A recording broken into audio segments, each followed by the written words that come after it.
Whenever you're ready.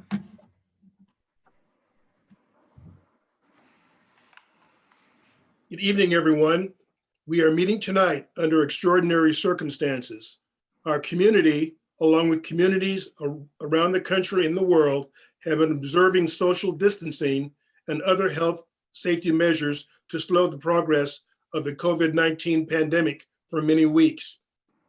To allow normal or near normal operations of the city government functions to continue, the governor of New York has declared a disaster emergency and has issued multiple executive orders, and the city of Rochester mayor has issued several local emergency orders, which together authorize the holding of this virtual hearing, subject to waivers of certain requirements of the New York State Open Meetings Law and the Rochester Zoning Code. In addition, at a prior meeting, we amended the Planning Commission rules and procedures to allow us to conduct this hearing as authorized by the governor's and mayor's emergency orders and to waive other requirements that allow us to proceed with this hearing, as I will now describe. Primarily, these waivers involve the requirements for in-person attendance by commission members, staff, and the public at this hearing. The emergency orders permit us to hold this hearing by teleconference with no in-person attendance, allow applicant presentations to be teleconferenced, and require all public comments, both in favor and opposed to the application, to be submitted in writing by email or by hard copy documented mail to the zoning office or deposited in the secure drop box located in the link entrance of City Hall. These written public comments were all required to be submitted by Friday at 5 p.m. September 11th. Although the conduct of this hearing has been altered from the source of our normal procedures, many things remain the same. At our normal notification of this hearing included mail notice, public, and the posting of notice were followed. A staff report has been prepared for each application that will be reported along with the application and other pertinent documents that have been presented to the commission members and posted online several days prior to tonight's meeting. All of the normal timeframes of the applicant presentation and the comments in favor or in opposition to the application remain the same. And most importantly, this commission will hear, review, and make decisions about all the applications with the same diligence and using the same standards as required by the zoning code. Before we begin, I would like to explain the ground rules for the hearing. When a case is called, the applicant will be allowed 15 minutes to present their case to the commission. The applications were all posted on the city website at least a week ago and were available for public review. All applicants were advised to ensure that their applications were complete and include all information that they intend to present at this hearing tonight. As the application is presented, staff will, as reasonably possible, identify and show the pages of the application that the applicant is addressing in the presentation. Following our normal procedure, the commission members may ask questions of the applicant about the application. After the applicant presentation is completed, staff will read into the record any public comments that were submitted to the staff report that was completed or posted on the city website. First, those who support the application, then those in opposition. These comments will be limited to 10 minutes if submitted by a neighborhood association and 3 minutes for all other comments. If the reading of the submitted comments will exceed the time limits, staff will summarize the comments to fit within the time frames. If multiple submissions repeat same comments, staff will summarize those comments. Public comments that were received in time will be included in the staff report and will not be read into the hearing record. The public has also an opportunity to register in advance or to speak at this virtual hearing. After the comments have been read, the applicant will have 5 minutes in order to offer any testimony or rebuttal. In conclusion of the applicant's rebuttal testimony, the case will be closed. However, if the commission determines that substantial new evidence has been presented by the applicant during the hearing, either during original or rebuttal testimony, the case will be adjourned and held over to the commission next announced hearing date in order to give the public an opportunity to review and comment on the new evidence. After completing all the hearings on the agenda tonight, the commission may elect to take a short break in which will be announced. After the hearing and the break, if any, the commission will commence deliberation and voting on all the applications, except any application that may have been adjourned to another meeting date. Please note that if your case is approved today, a written decision will be mailed to you within 15 business days. The decision will inform you of the next step to complete in the approval process. Before we open the first case, please note that we are all volunteers, and I would like to have each commission member confirm their presence for the purpose of a roll call and to establish a quorum at this hearing, and may introduce themselves and mention the quadrant in which they live.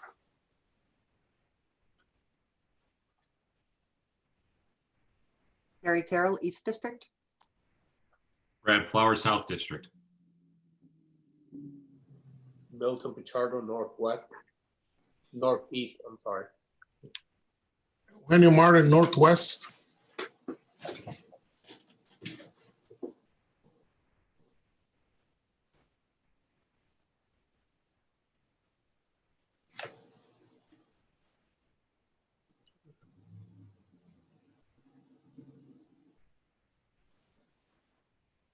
Looks like we lost Richard.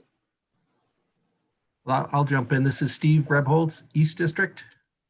And I'm Dave Watson, Southwest.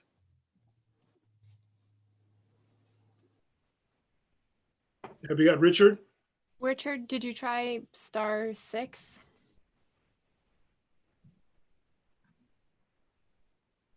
It looks like he's muted. Yeah, He's he muted. had both his phone and his computer because his computer has a little bit of a delay. Do you want to try unmuting your computer, Richard?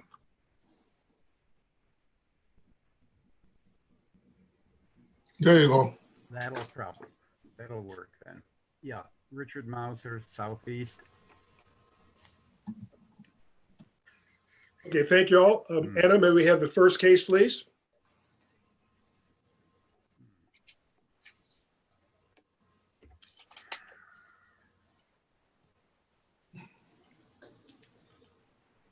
Case number 1, file number E-03-20-21. The case type is a special permit. The address is 327-341 and 347 Monroe Avenue. The applicant is Ray Trotta, the Highland Trotta project. The request is to construct a 2-lane drive-through for a proposed restaurant, Burger King, an action requiring City Planning Commission approval. And I have here that all present commissioners have visited the site. And Anna, do you want me to provide the affidavit for all the people testifying? Yes, I believe Matt is in the process of promoting our applicants so that they can. We should be all set to go. Okay. Okay. All of you who will be testifying, I will read the affidavit, and then all you have to do is respond either yes or no and give us your name for the record. Do you solemnly affirm that the testimony you are about to give in this hearing is the truth, the whole truth, and nothing but the truth? I do, yes. And this is Ray Trotta with the Holland Trotta Project. Thank you, Ray. And I do as well. This is Betsy Brugg, and I'm also on this application. Thank you, Betsy. And you may continue. Great. So I'm unmuted, and I don't know if my camera is on. Yes, I see you. Okay, all right. I can't see you. Good evening. Nice to see everyone or hear everybody. Hope you're all well. So Ray and I are here on this application tonight. We're pleased to be here. You're familiar with the project. You're familiar with the application, so I'm not going to repeat what you've already heard tonight. Essentially, what you're seeing tonight is a new and improved version of the application which you saw and granted special permit approval for back in March. As you know, you granted an approval with some conditions and a time limit. Then the project went to the zoning board. That site plan that you saw originally included only the Burger King building. It involved several waivers and several variances. It was not an ideal layout. It required a bunch of relief.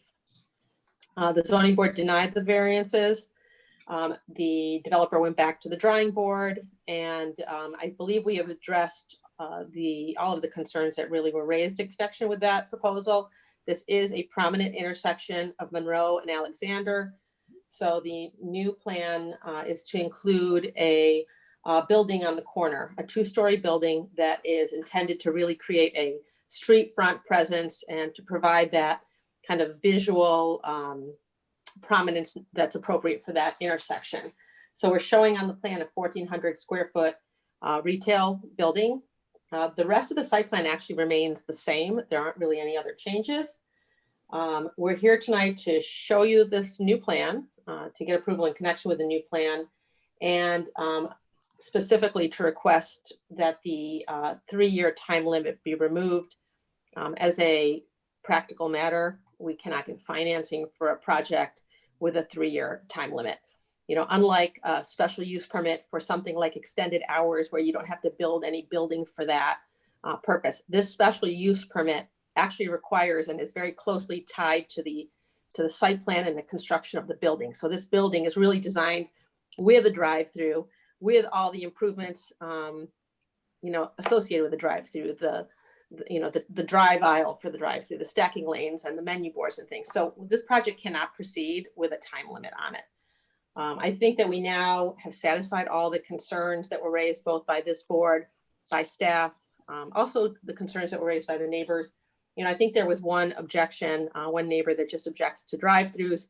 But I think as this board knows, as a legal matter, the inclusion of a use as a special use permit in the code is essentially a legislative determination that the use is appropriate in the zoning district and in harmony with the zoning, with the neighborhood, as long as we can, give you the design that works and meet the criteria. So we already actually demonstrated that we meet the standards for the granting of the special use permit. So I don't know that we really need to go through them again.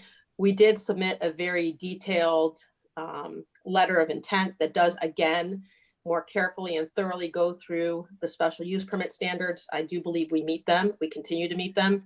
And in fact, I think the board would have a legal issue if you can't really just flip-flop your decision arbitrarily. So I think if anything, we've improved the plan. There were a couple of conditions on the approval, which was the extension of the pedestrian sidewalk from Alexander Street to the front entrance. That's now included in the plan. The 6-foot fence that was also a condition has also been included on the plan. And for our purposes, for the project to move forward, we really need to ask that the board just grant the special use permit without any type of a time restriction. If you have questions about the specific site plan, I think Ray is the right person to address that. I think as far as the legal issues related to the application, I'm happy to address those as well. So, Betsy, if I may, I was just going to step in and just kind of get into a little detail on the design changes. As Betsy stated, is that specifically the Burger King layout and flow has remained the same. However, since you saw it last, as Betsy outlined, you'll notice to the southwest and east side of the property, southeast of the property, there's an entire perimeter fencing that was requested by the board and required as part of the approval, that basically has a double-sided finished face. So there will be complete privacy and sheltering any kind of screening to the outside of the property on those sides. Now, also a unique opportunity by presenting this new building, which I'll get into in a second, is the building itself at the corner screens the entire Burger King building. So now that it's naturally there at the corner of Monroe and Alexander, really you're engaging the Burger King on the Monroe Ave side off of the corner, not at that prominent corner that Betsy was stating before. So one of the things of the board is when it was approved originally, we all realized we were trying to do the best we could with a site, but we actually had more of a green space area where that building was. However, it was a desire of the code, as you well know, to have more of a Main Street look and have a building on each front of that the four corners of Monroe and Alexander. So now we have convinced our client to move forward with this corner building. However, as Betsy was stating, putting a new structure in is a significant increase in investment. There was already about over $1 million being invested into the site of new construction and proposed development. Now we're adding at least another $500,000 to the edge. And the only reason I kind of give you a rough estimate on that is I realize some of the board members may be questioning the phasing of the construction.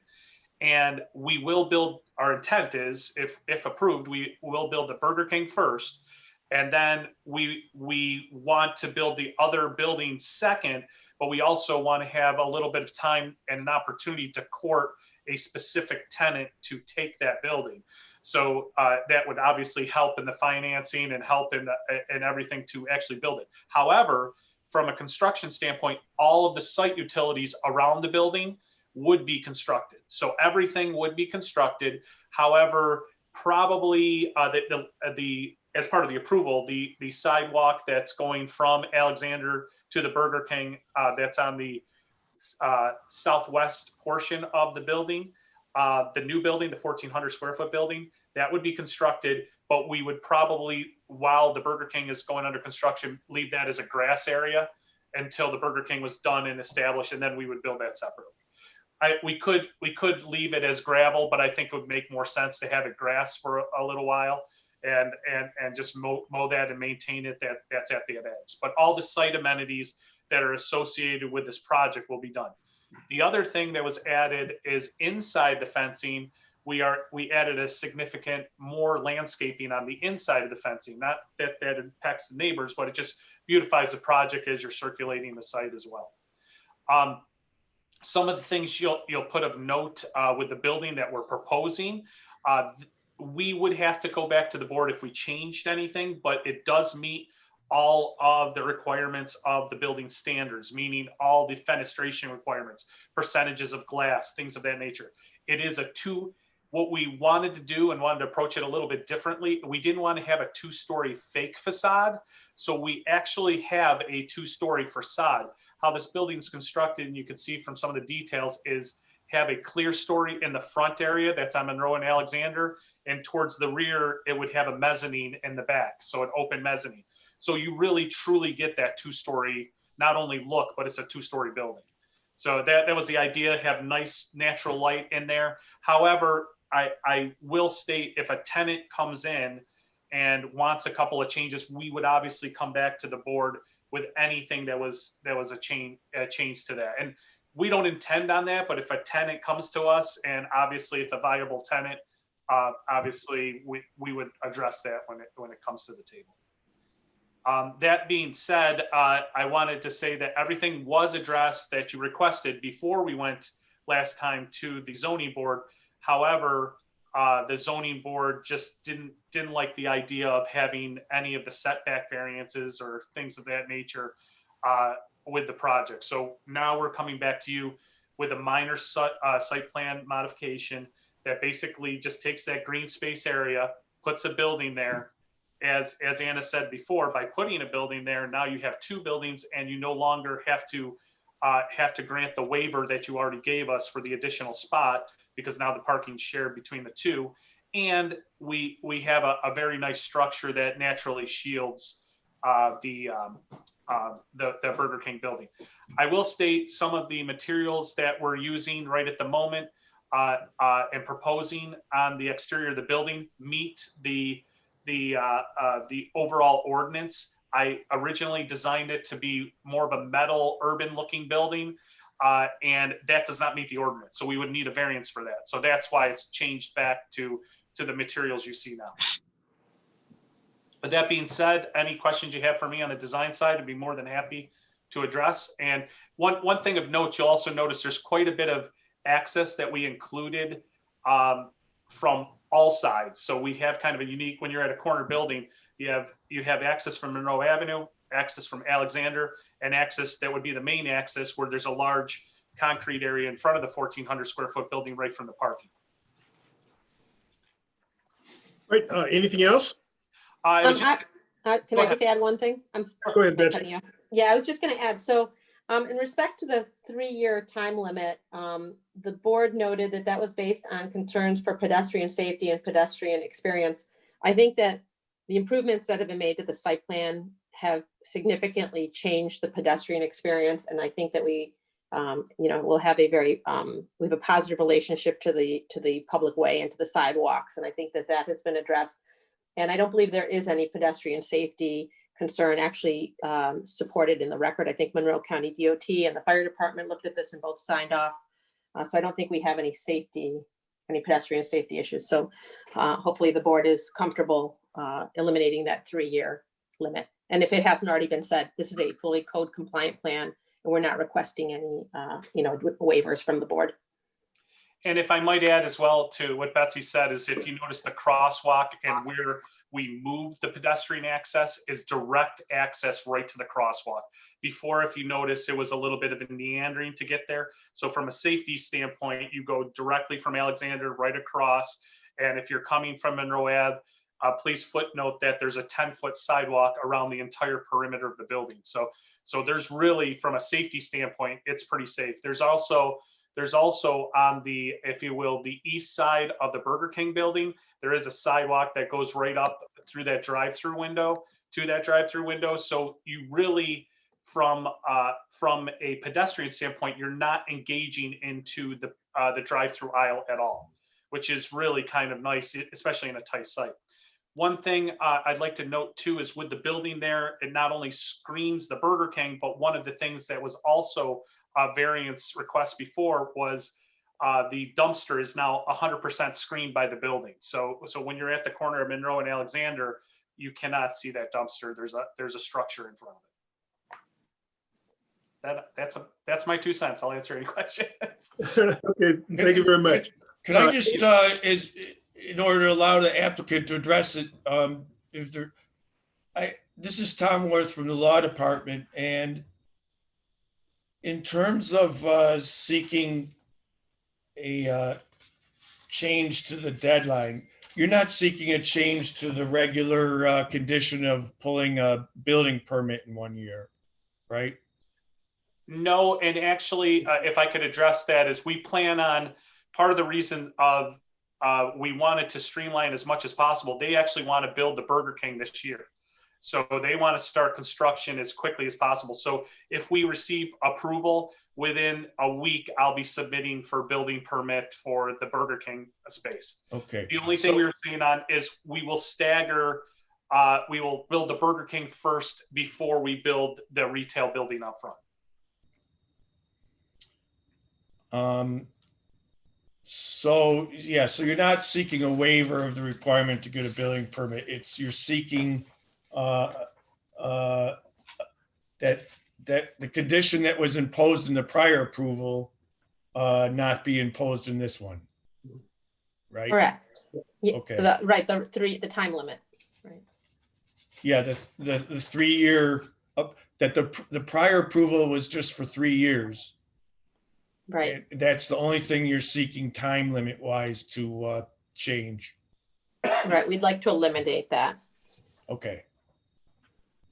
All right, any other questions for the applicant?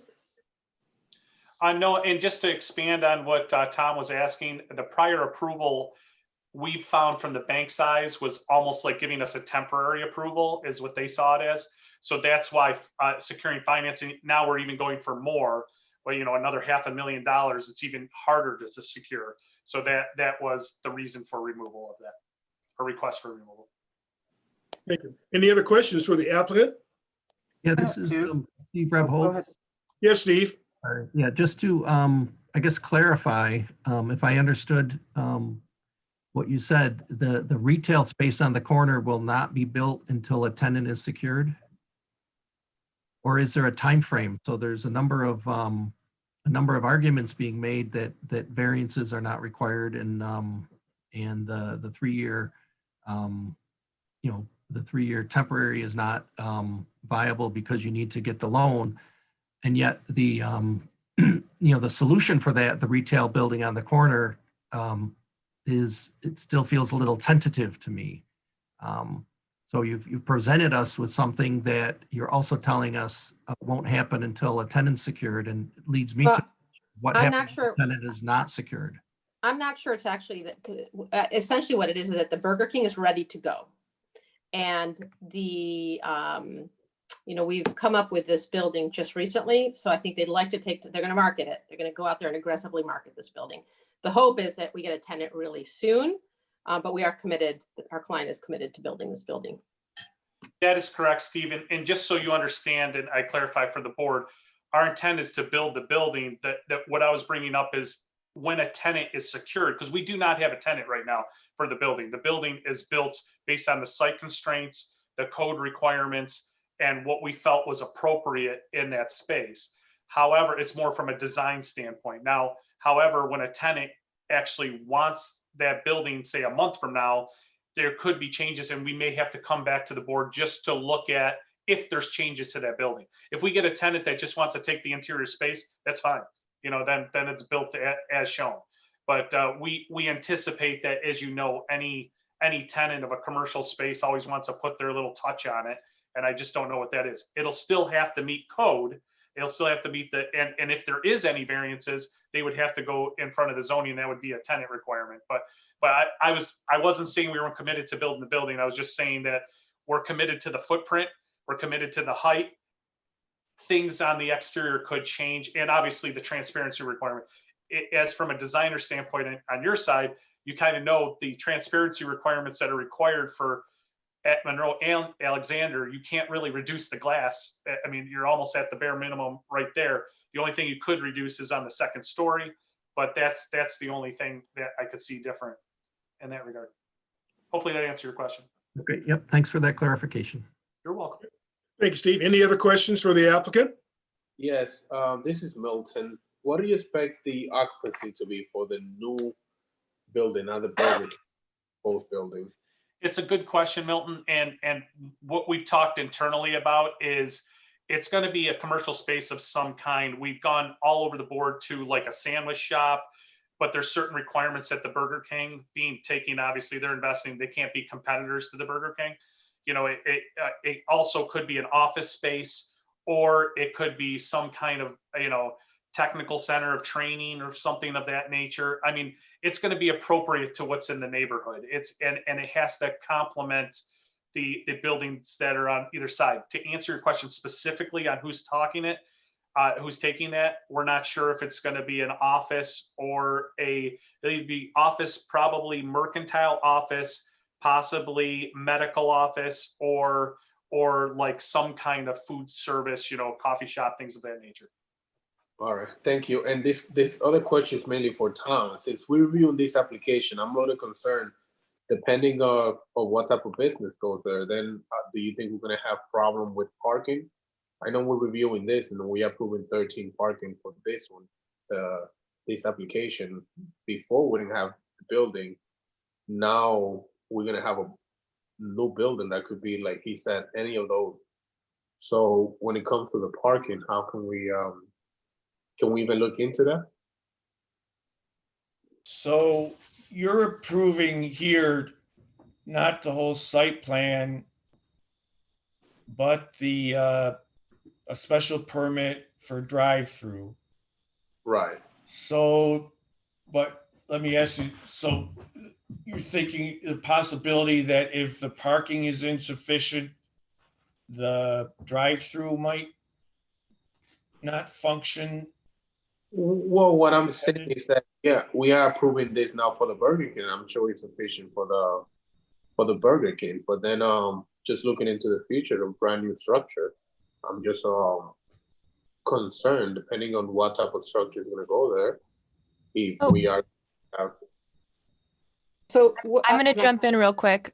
So with the amended site plan findings, there was also an amendment to that review, that code review.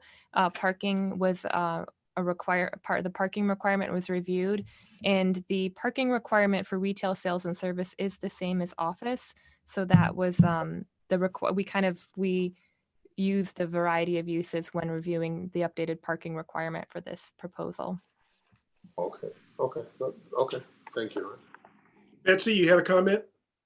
I was just going to add what Anna said, that basically this is code compliant Okay. All right. Well, for the thank you. use. Any other comments, questions for the applicant? This is Carrie Carroll. I Yes, actually have Carrie. a question. I know most of the other commissioners saw this in March, but I actually had another commitment in March, so I did not attend that meeting or vote on the first project.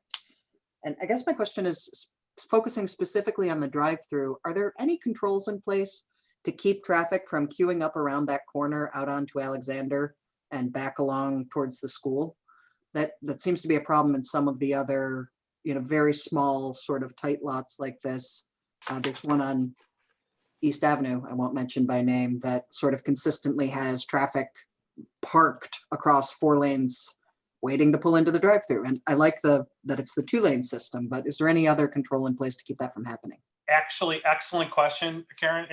And what that actually is the double drive-through itself, as you stated, is it's actually a single drive-through window that has a double menu board set up. So what that does is it splits the traffic in half. So you automatically double the queuing depth. Secondly, the city of Rochester, believe it or not, it has stricter requirements than national standards across the board for queuing. So each stopping point, whether it be the window, the menu board, or wherever it is, there's actually a requirement of 4 cars. And you'll notice we're showing all those cars, not because there'll be that many cars there, or we'd love to see those, but the reality is it's meeting and exceeding the requirement for all those. So to answer your question, the cars, even if they went above that, would still wrap back into the parking area.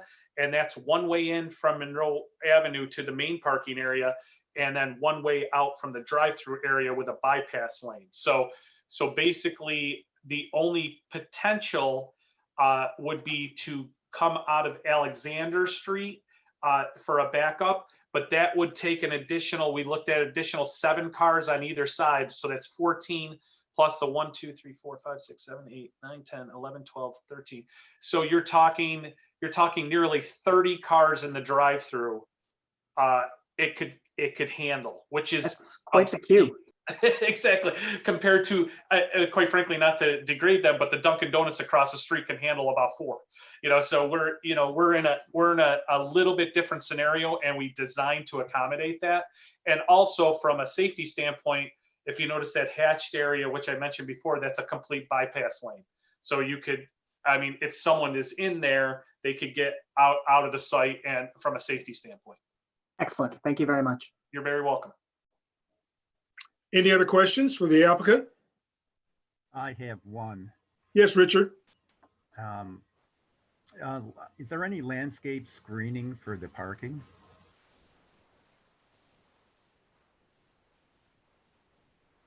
The question was if there's any landscape screening for the parking. Anna, can you go to the landscaping sheet? Sure. Okay. There you go. Perfect. It's kind of in a, there we go.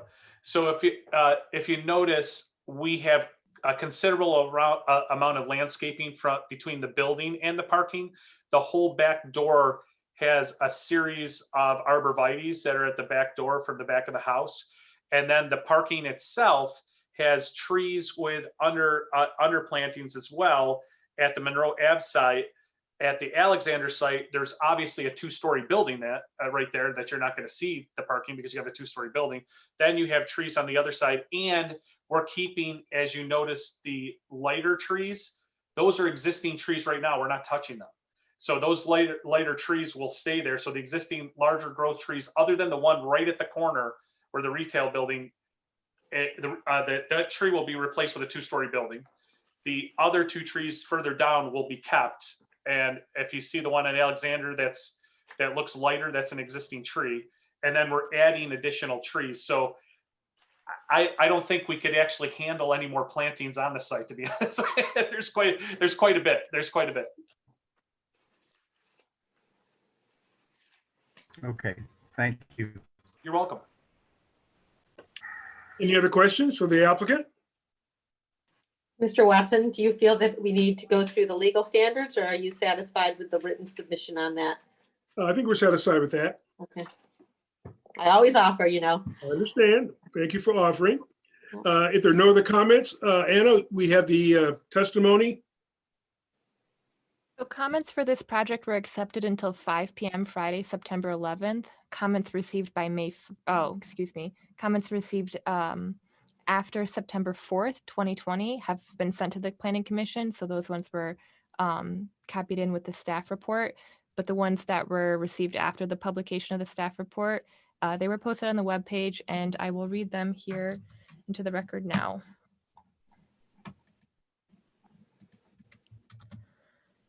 This is from Holden Miller.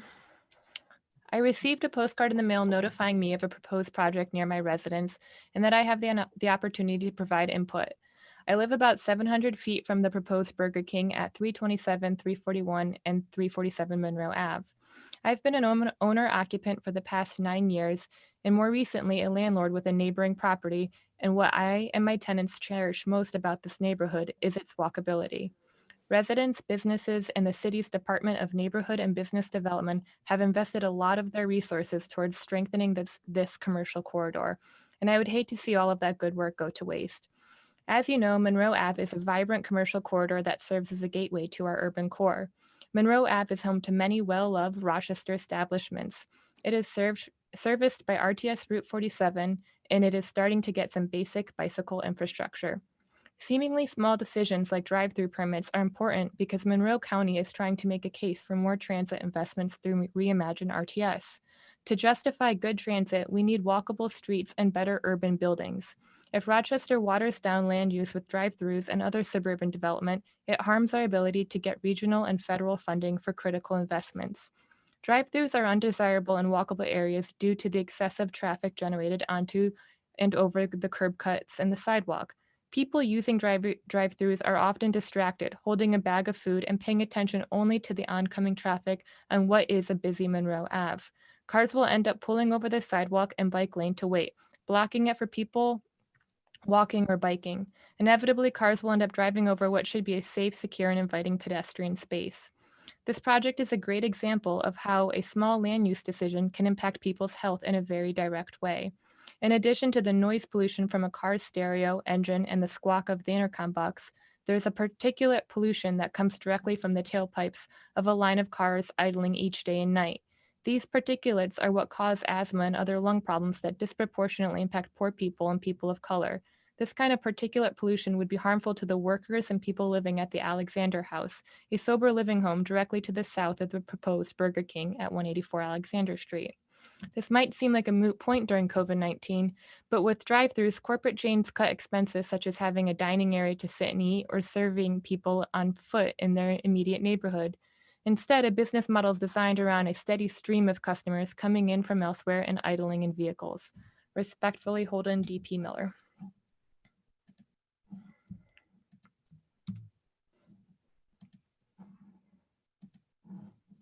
That was the only comment we had. Well, there was only one? Yeah. All right, in that case, without any other comments, this case is closed. Did we want to give the applicant a minute? Oh, I'm sorry. Yes, we can provide them any rebuttal or final statements. Yeah, if I can, Okay, go ahead, Beth. Betsy, I was just gonna hit a couple of key points, and if you could chime in, is I just want to keep in mind a couple of the things. I understand where this letter is coming from, and I understand your concern, but we did address these in the original special use permit application. And one of the things is in regard to the speaker. The speaker is only, and I submitted a specification for it, it's only heard one car length from it, from the location. So it will not even be any noise beyond that, and not even close to the edge of the site. So it'll be right to the 1 car length away. Also, keep in mind the existing Arby's that's there now, and we're worried about there is parking for over 50 cars between the 2 lots. So we're reducing this down to 13 cars. Yes, there will be cars and the queuing depth, but we're slowing down traffic. Right now, if you notice, while the lot is vacant, it's being currently used as a cut through from Alexander to Monroe. And it's actually kind of a dangerous situation. And there's really no way to control that, how it's currently set up. So we feel that this is going to be a significant improvement. You're slowing down traffic. You're also providing an amenity, as we all know, as you started this meeting with the COVID-19, is that a lot of people are using this as a public amenity to have drive-through food at their hands, because right now that's the only way some people can get a good meal, in that case. And it's kind of, we're in strange times right now. So that's why it's imperative for them to go forward, that they need this drive-through to make it a viable project for themselves. And keep in mind, like I said, I'm saying on the low side, this is about $1.5 million investment into this corner. It could be closer with tenant fit outs, closer to 1.8, 1.9 million, which is that's a significant improvement to the overall site. And the landscaping and the safety measures we're doing and the engagement of pedestrian activity, we really feel this is going to be a nice amenity overall to the site. And I'm sorry, Betsy, go right ahead. Well, I was really just going to add, we always have these, these challenges in working with drive-throughs.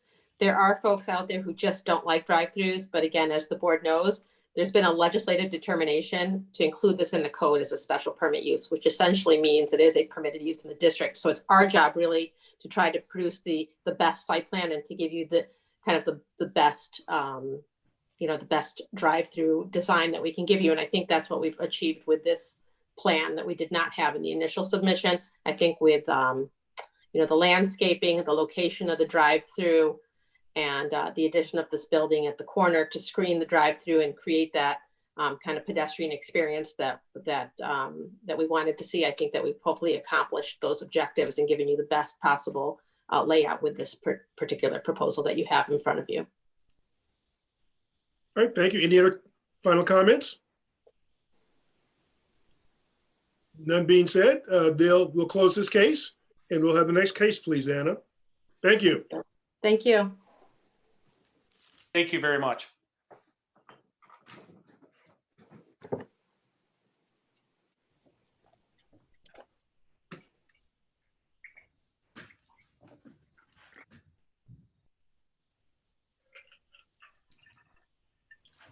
You guys can see my screen?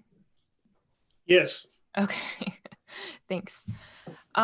This is case number 2. The file number is E-04-20-21. The applicant is Joseph Verdi of Gray Rock LLC. The address is 95 Ames Street. The request is to establish outdoor storage of shipping containers and semi-trailers, A Verde, on a vacant lot, an action requiring City Planning Commission approval. And I have here that all present commissioners have visited the site. And Anna, who do we have presenting? I think we have a number of folks. I don't have Max. Do you want me to, I can read off who we have. Yeah, if you don't mind. We have Ari Goldberg. We have Joe and Courtney Verdi. We have Corey Auerbach. And we have Julian Clark. Okay, so we have those 4 individuals. So what I will do is read the affidavit, and then I will have them to respond either affirmatively or not to the affidavit, and then we'll proceed. Do you solemnly affirm that the testimony that you're about to give in this hearing is the whole truth, the whole truth, and nothing but the truth? And I do.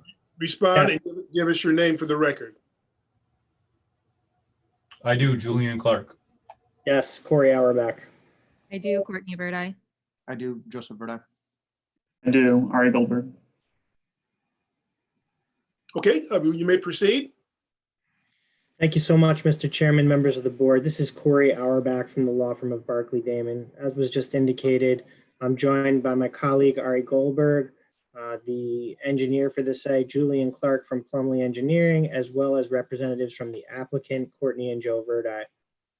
We're here this evening seeking your approval for a special use permit for outdoor storage in the city's heaviest industrial district, the M1 district, to permit the storage of shipping containers, office containers, and trailers as part of the Verdi storage business. This is a family-owned business with locations across the state, and there are similar lots to what we're proposing in other cities along the Thruway, including Buffalo, Syracuse, and Albany. And today we're here to propose one for the city of Rochester. We have been undertaking the site plan process with the city for some time, including participating in a number of community meetings. And we've provided you with information and documentation, including a plan and analysis regarding how we meet the special use permit criteria. Before I go through those, I thought it would be helpful to turn it over to Joe Verdi to tell you a little bit about their business and what they do, because we understand and appreciate that there have been a number of comments that have been submitted in the last 3 days. And I think many of those comments arise from a misunderstanding of what we're proposing. So I know we only have 15 minutes, but I thought it would be most helpful to the board to hear from Joe, and he can tell you a little bit about their business model. Yes, I'd like to introduce myself, Joseph Verdi, third generation family owner of the business here. My daughter here is fourth generation. My grandfather started the business over 40 years ago in central New York, and we've since broadened our reach and went to different cities and upstate in New York here. We provide an essential product and service to homeowners, business, and government agencies throughout the state, and we want to expand that. We're already currently working with many customers in Rochester, including the school districts, Wegmans, the police, the local Rochester PD, Kodak Park, La Chase, the public market, and even our neighbor there, RG&E. During the COVID pandemic of this year, it's really even made a more of an emphasis. I mean, early on, our product was utilized for PPE storage. And then as we've went through this pandemic, I mean, our office are used for mobile testing and temperature testing for, businesses and government facilities going in and getting through this whole pandemic. So the site here is going to be used for units that are off rent. They're empty. They're in between jobs, in between locations. So we're going to, when it's going from one customer to another customer, truck's going to bring one in from one customer, pick another one up and take it to another customer. Everything we do would be no different than like bumping a loading dock. We're going to have a forklift there, unload it, set it in a, pile, set it in a stack, and then load another truck on and pull back out of there. We've worked very hard with DEC on all the requirements and recommendations for the cleanup. Well, the cleanup that's been done, but then they've got a lot of restrictions and that, and we've met all that. We've worked hard with them. Just a little bit about myself. Volunteer on a couple of local planning and zoning boards. I've been a school board member for over 14 years now, and got 3 daughters. One sitting here with me that is joining the business. We don't plan on leaving New York. We don't plan on, taking this away from a family business. We plan on it going on to 4th generation and being part of the community here. Both me and Courtney have spent quite a bit of time at the different Northwest Quadrant meetings before COVID happened, when we could do public meetings and tree lighting ceremonies and that. And all of our communities that we're part of we're very involved in and support, hugely. So. Great, thanks, Joe. And again, as I said, I thought that would be helpful to hear a little bit about the business. And Joe mentioned that there's some unique physical conditions surrounding this property. Specifically, this is a brownfield remediation site. And because it's a brownfield remediation site, there are certain environmental easements and commercial and industrial controls that restrict or limit subsoil impacts. So the proposal of this outdoor storage is a use that reactivates the site for a low impact industrial use in a manner that does not require any impacts to the subsurface, or soil impacts. And that's an important, unique physical condition and limitation on this site. We have taken what we believe to be extraordinary effort to try to improve the screening of this site. Specifically, we're proposing 8-foot fencing along West Street and Ames Street. And we propose to use a mesh banner that will cover up the fence, and have even offered to do something unique with that mesh fencing by way of a community amenity, something other than just your standard kind of green mesh. We would be willing to turn that into and activate that in a manner that would make it more attractive. But we're also proposing an additional 72 trees as part of our buffering package. And if you visited the site, you know that there are approximately 30 mature growth trees along Ames Street, and there are dozens of shrubs that have been planted along West Street. So as far as the container stacking, distance really attenuates height. So when you're observing the stacks in the areas where there will be stacked units, which is along Hague Street and along Ames Street, we really will have a very limited visual impact. If you're walking down the street, or if you're driving down the street, while they will be minimally visible, the mesh 8-foot fence combined with the trees should attenuate the visual impacts. As you know, as you drive south on Ames Street, it actually goes underneath the railroad tracks. So as you travel south, there is, in addition to the fencing that's proposed, there's an extensive concrete barrier wall with a fence on top of that with the mature trees. And there's there are 3 residences along Ames Street, so there will be very minimal visual impact there. It's critical to point out that earlier in August, the manager of zoning issued a negative declaration pursuant to the State Environmental Quality Review Act.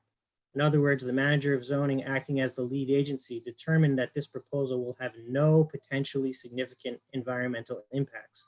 So while there have been concerns raised by some members of the community that you'll hear this evening about community character, about aesthetics, about traffic, about noise, the manager of zoning has already determined there will be no potentially significant environmental impact from this proposal. So as was stated in the previous presentation, as a specially permitted use, that is essentially a legislative finding that the use is in harmony with the general zoning plan and will not adversely affect the neighborhood. And we certainly believe that we meet the special use permit criteria, and I'll go through them briefly. The proposed use will be in harmony with the purpose, goals, objective standards of the comp plan and the zoning code. As I noted, it is a specially permitted use, which is deemed to be in harmony with the neighborhood. And the manager of zoning, in issuing the negative declaration, determined there will be no material conflict with the adopted plan or zoning regulations. Similarly, the proposed use will not have a substantial effect on the adjacent property, character of the neighborhood, traffic, parking, or utilities. The manager of zoning, in issuing the negative declaration, determined it will not impair the character or quality of the existing community in issuing the negative declaration. The building will not interfere with the development and use of neighboring properties in accordance with applicable district regulations. We do not require any zoning variances. We will strictly comply with the bulk and area requirements. It will be of a character that does not produce noise, odors, glare, or vibration that adversely affects the surrounding neighborhood. Again, the manager of zoning, in issuing the negative declaration, determined there will be no hazard to environmental resources or human health. The proposed use will not place excessive burden on public improvements, facilities, or services. It was determined that there'll be no change in traffic or existing infrastructure by the manager of zoning. And similarly, it will not result in the destruction, loss, or damage to any natural, scenic, cultural, or historic feature. The State Historic Preservation Office on May 24th, 2019, issued a letter of no impact, determining that there will be no negative impact to historic or archaeological resources. I know there's some concern about the historic Chi-Line neighborhood to the south. But again, the State Historic Preservation Office determined there will be no impact to historic resources. So bringing it all together, this is a long vacant industrial site that will be reactivated by a low impact use that is in compliance with the environmental restrictions imposed by the Brownfield Cleanup Program. This is an essential service for the community, and it will allow Averdi to provide that service in a more efficient manner. They take great care in becoming members of the communities within which they work, and this will be no exception to that. So while we appreciate that there are members of the public that have some concerns regarding the proposal, we are confident that we will not bring forward any of the negative environmental or aesthetic or other concerns that have been raised. And you don't have to take my word for it, but rather the manager of zoning, who determined that there will be no potentially significant impacts to the environment from our proposal.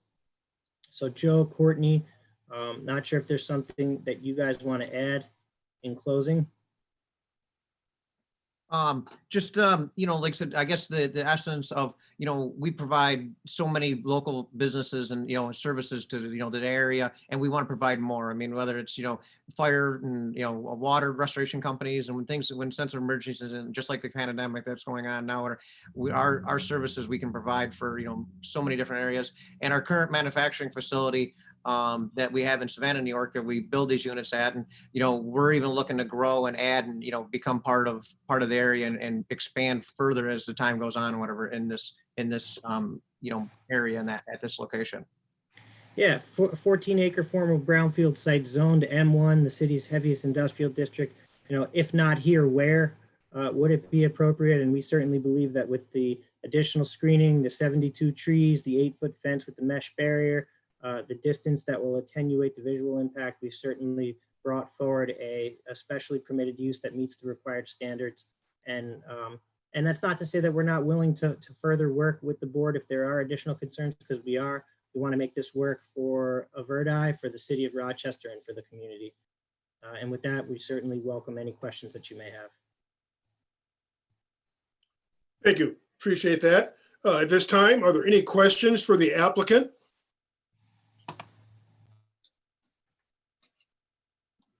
This is Carrie Carroll. I have a couple of questions. Yes, Carrie.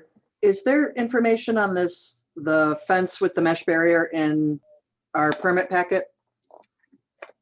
Other than the references on the site plan, which show the areas where that will be installed, which is along West Street and Ames Street, there's not a fence detail included in the plan that was submitted to you, but it's essentially what they call a mesh banner fence. So it's a chain link fence where a mesh fabric will be placed over the fence so that it's essentially opaque. And whether we do a solid color, whether it's a white or a green or something more interesting and lively, that would be that would be a better visual for the community, we certainly would be willing to entertain that. The other question I had was, I noticed in the packet that it indicated that this place will, or the new property will have 10 employees. Are those existing employees that will be migrated in, or new employees that might be hired from the neighborhood? So we don't expect that there will ever be more than 10 employees on the site. On a given day, it's probably more like 2 or 3 employees that will be there.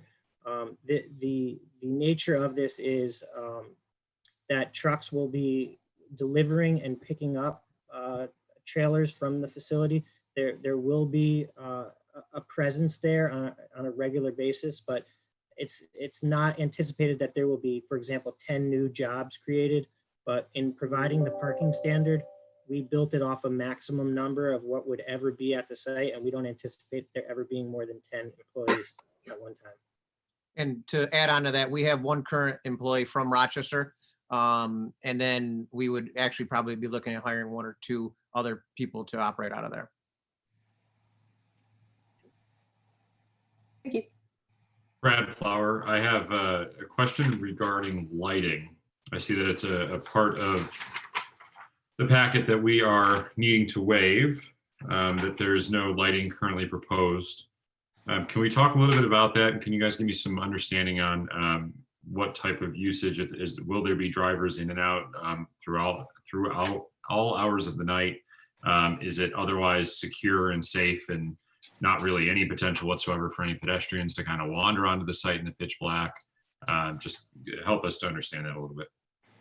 Joe, do you want to start by explaining the hours of operation, and then I'll talk a little bit about it?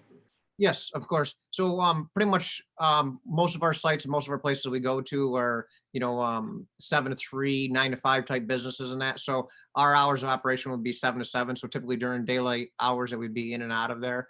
So there's not going to be any lighting requirements for our employees to, be able to see or be able to, have access there. And we wanted to try to do that to also minimize the neighborhood, to have, light shining across and, on the neighboring properties and that. So then the other side of it is the property is completely fenced off, and we're gonna have a truck access gate off of Hague Street. So, there's not gonna be any wandering or, roaming through or, biking through or whatever the property, during daylight hours or during evening hours, dark hours. May I ask a question? This is Jill Weidrich, the manager of zoning. So Corey or Joe, I don't know who wants to answer this. I'm kind of curious because I guess this mesh fence proposal is new to us. Okay. This doesn't appear on the site plan that we have. And of course, we don't have a detail of this. It doesn't. Yes, that was in response to one of the comments we received during the site plan review. We have added a note to the site plan, which reflects the mesh fence in the notation. So, by the time that we put that on there, we were not in a position to submit that because it was considered to be fully submitted for this hearing. But we are proposing a mesh fabric on the 8-foot fence to provide some opacity. And what we Yeah, so I guess I'm gonna call on Tom Worth at this point. Yes? Tom, is this new information?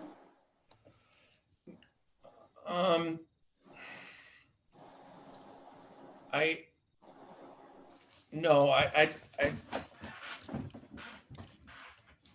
that's a hard one. So there was you were assuming it was this chain link fence?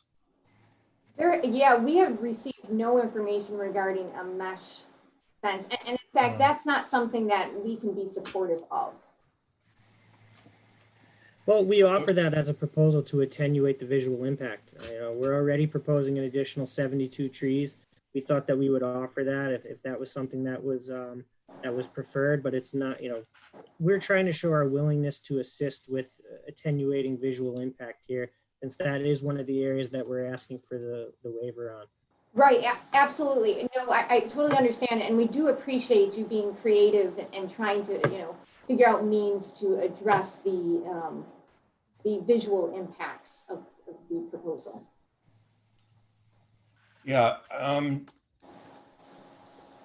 I mean, I think there was one, they mentioned it's in a drawing note, which is kind of obscure. But was that a site plan that was submitted to our office? I'm gonna defer to the site engineer about the note on the site plan. Julian, do you know is that on the note on the submitted plan? There was a plan note number 3 that initially said mesh banners to be provided as needed for additional screening. We have since elaborated on that with the height of the mesh banner and even more verbal information on how the banner will look. When was that additional information added? It was on the original submitted plan, the reference to the mesh banner. You can see it there on the screen on note 3 under plan notes.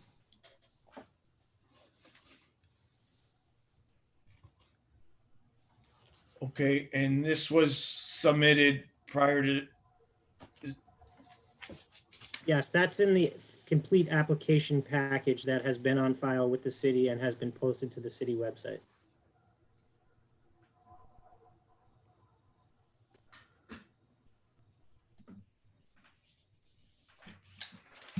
And And we're certainly willing to work with the manager of zoning, the city planning and zoning office on the details of that.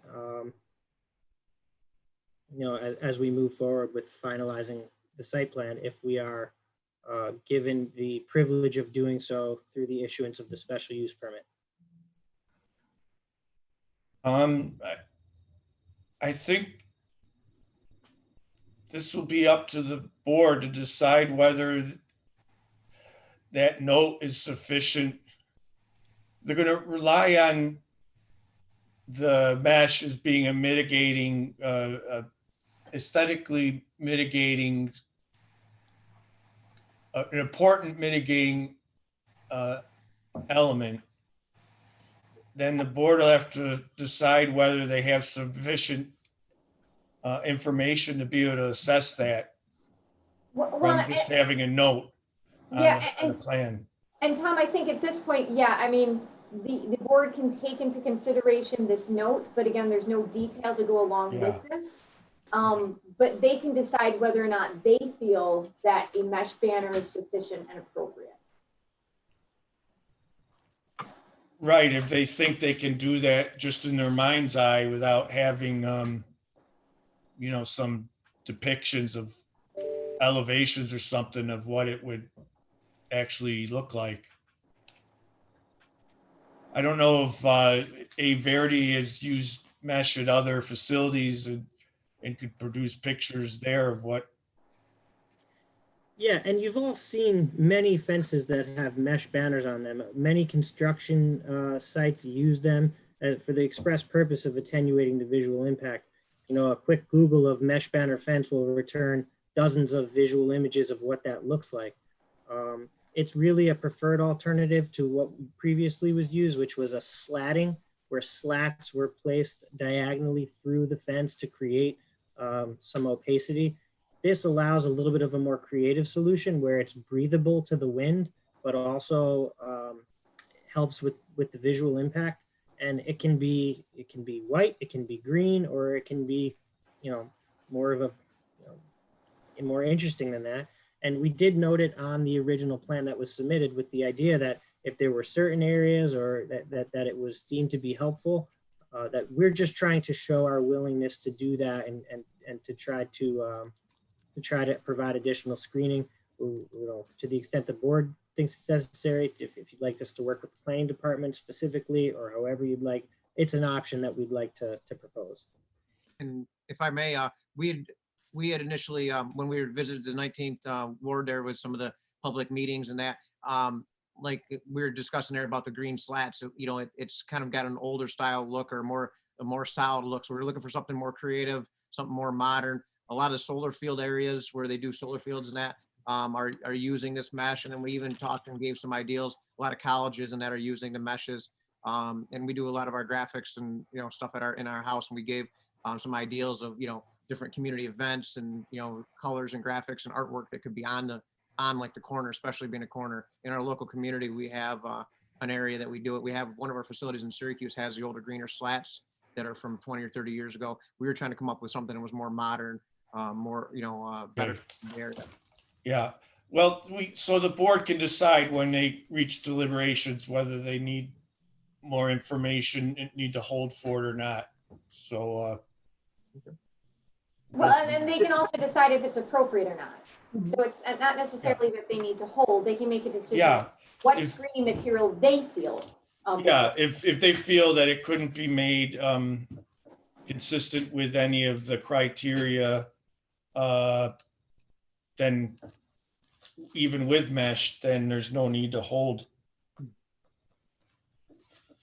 This is Carrie Carroll again. Can I actually ask the applicant to, well, we've got half a dozen waivers that you're asking us to give you, most of them related to that screening.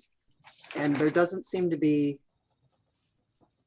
much proposed in terms of why, or much information as to why this project should be exempted from those requirements. Can you give us a little bit of your thought process as to why they don't apply? Yeah, it's, you know, in granting a waiver, this is not your average storage yard where you might see like a construction storage yard. This is actually the use of the site. It's to bring and to store and ready for shipment to end users the product that is an essential product in not only construction, but in other areas. But in granting waivers, you're asked to look at unique physical conditions of the particular property. That's actually part of the standard. And the unique condition of this property is that it's a remediated brownfield site, which severely limits what the proposed uses could be, because we have an engineered barrier layer that restricts us from subsoil impacts. So going out and building and impacting the soil is a unique physical characteristic that makes redevelopment of this site difficult. So this allows a use that's permitted that is a low impact industrial use that will not have any significant environmental impacts, but we are, due to the unique limitations, specifically the brownfield site, we're looking for some accommodation in contemplation of the fact that this actually is the use. It's not, incidental or accessory to another industrial operation. And to make to bring this to its highest and best use, utilizing a stacking of the containers in a safe and reasonable way will make it difficult to completely screen the use from view. So we think that we're making significant headway in screening, specifically the 72 trees that we intend to plant, and the recommendation or the suggestion that we would utilize the mesh barrier on the 8-foot fence. I think 8-foot fence is the largest fence we would be allowed to erect as of right. It's still, I don't know that we could, and the manager of zoning could correct me if I'm wrong, but an 8-foot fence surrounding an industrial use in an industrial neighborhood that was used as industrial for 100 years, next to the RG&E facility, next to Pennant Ingredients. We think all of those make this a little bit of a unique physical condition of this particular property as it relates to screening. Lighting is really just not necessary. The use is, we're not using the site in the evening or at night. And if anything, keeping low light impacts, I think, is a benefit. We're not going to be accessing this site by bicycles. So, I mean, if it's desired that we put in a bicycle rack, we can do that, but no one's going to be bicycling to the facility. And then as it relates to the access points, we are going to exclusively, allow me to be clear, and it's noted on the plan, the exclusive use of this site for truck traffic will be off Hague Street, which really is an alleyway between RG&E and this site. We are leaving open the 2 access points, one for the employees and the one along Ames Street, because we do envision one at some time that there may be a future development at the corner of West and Ames. And the concern is that if we close off those curb cuts, that it will frustrate. We're not proposing anything as part of this proposal, but we're earmarking that as an area for future development, and closing off those could be problematic for that. So I hope I've hit on, did I miss any of them, Commissioner Carroll? Nope, you nailed them all. Great. Thank you. Thank you. All right, any other questions for the applicant? Yes, this is Steve Rebholz, and I do have a question, maybe just a clarification. As I read the staff report, it speaks to screening 14-foot tall objects. But as I read the diagram, it appears as though you're going to be stacking 9-foot tall boxes 4 high. So am I correct that that would be 36 feet high? You are correct. And that's the area of the site that even if you've driven down Ames Street from west, or even if you take a virtual walk along the Google Street View, you'll see the precipitous grade change going down as you head down Ames Street. So we've tried to focus the stacked areas in very carefully in places where they will have the least impact. So along Hague Street, which abuts only the industrial RG&E facility, and then along the southern portion of Ames Street, where there is visual attenuation naturally from the large concrete embankment as you go underneath the train trellis heading south. Okay. And I just want to be clear, you spoke to visual impacts that were described in the state environmental quality review. Was that 36-foot tall stacking part of that application? Yes, it was, Commissioner Revolts. So that was a fact that was established as part of the Correct. It has always been in our plan from the time that it was submitted. Okay. Thank you. Thank you. Yes, Richard? Okay, can you hear me? Yes. Okay. I picking up on what Steve said about stacking. I was on the south side of West Avenue, and I was looking at that little building at the far northwest, and I could sort of eyeball that it seemed like at that distance, 36 feet would be screened by the fence. But on that stacking area on the west side, that's twice as close as that building. So that's going to appear twice as high as the fence from the south side of West Avenue.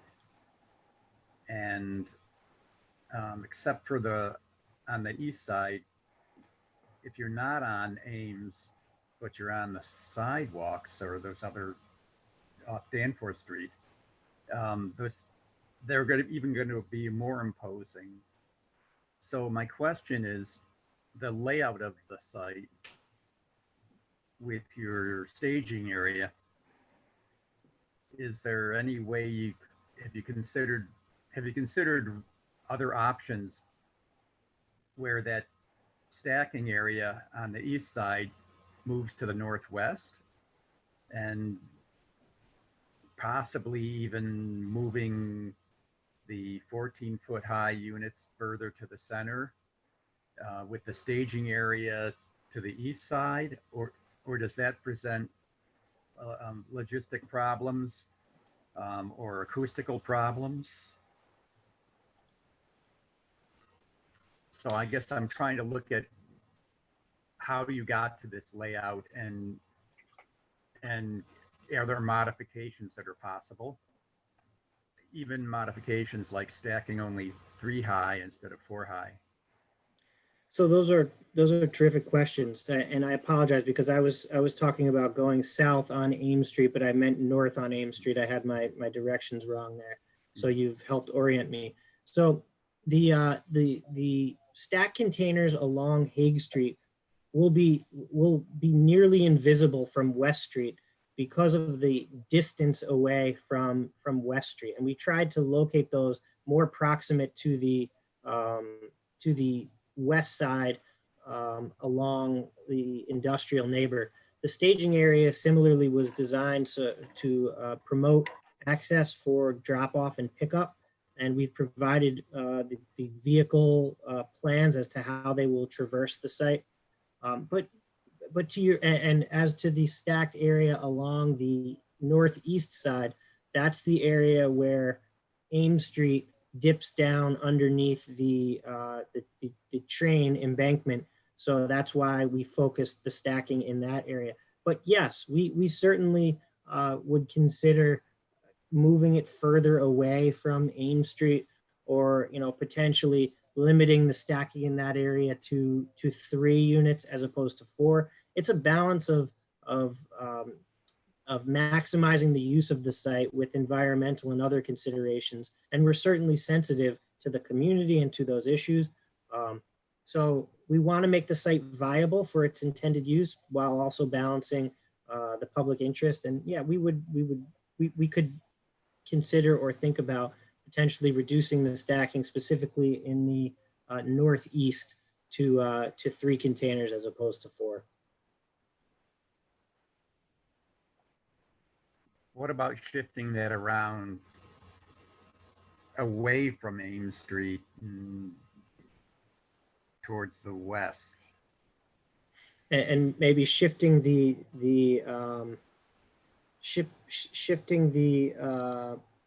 the drop area back towards West Street? Well, obviously there's turnaround maneuvering that's an issue. Correct. But yeah, I'm wondering about, can you swap them? You know, there was, despite the fact that it's a low impact use, it was a small feat of engineering for Julian to arrange the site in such a manner that the truck traffic worked fluidly with the required turning radius. We can certainly look to see if there's an opportunity to move further away from Ames Street, but it's a trade-off, right? So if we move one area, then it could potentially move things closer to West Street. And the reason why that's stacking in the north, and I apologize for being repetitive, but in the northeast corner was because that's an area where when you're walking north, you're gonna have to really look up in order to see this. And I'm sure you're familiar with driving down Ames Street in that area, but there is a concrete barrier there in that area where that's located.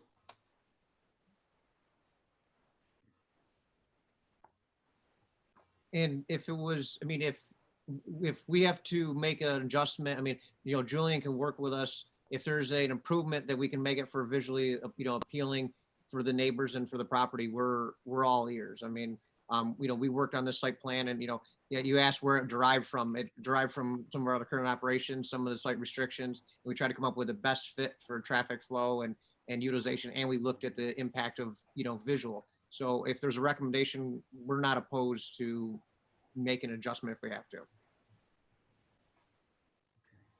Any other questions for the applicant?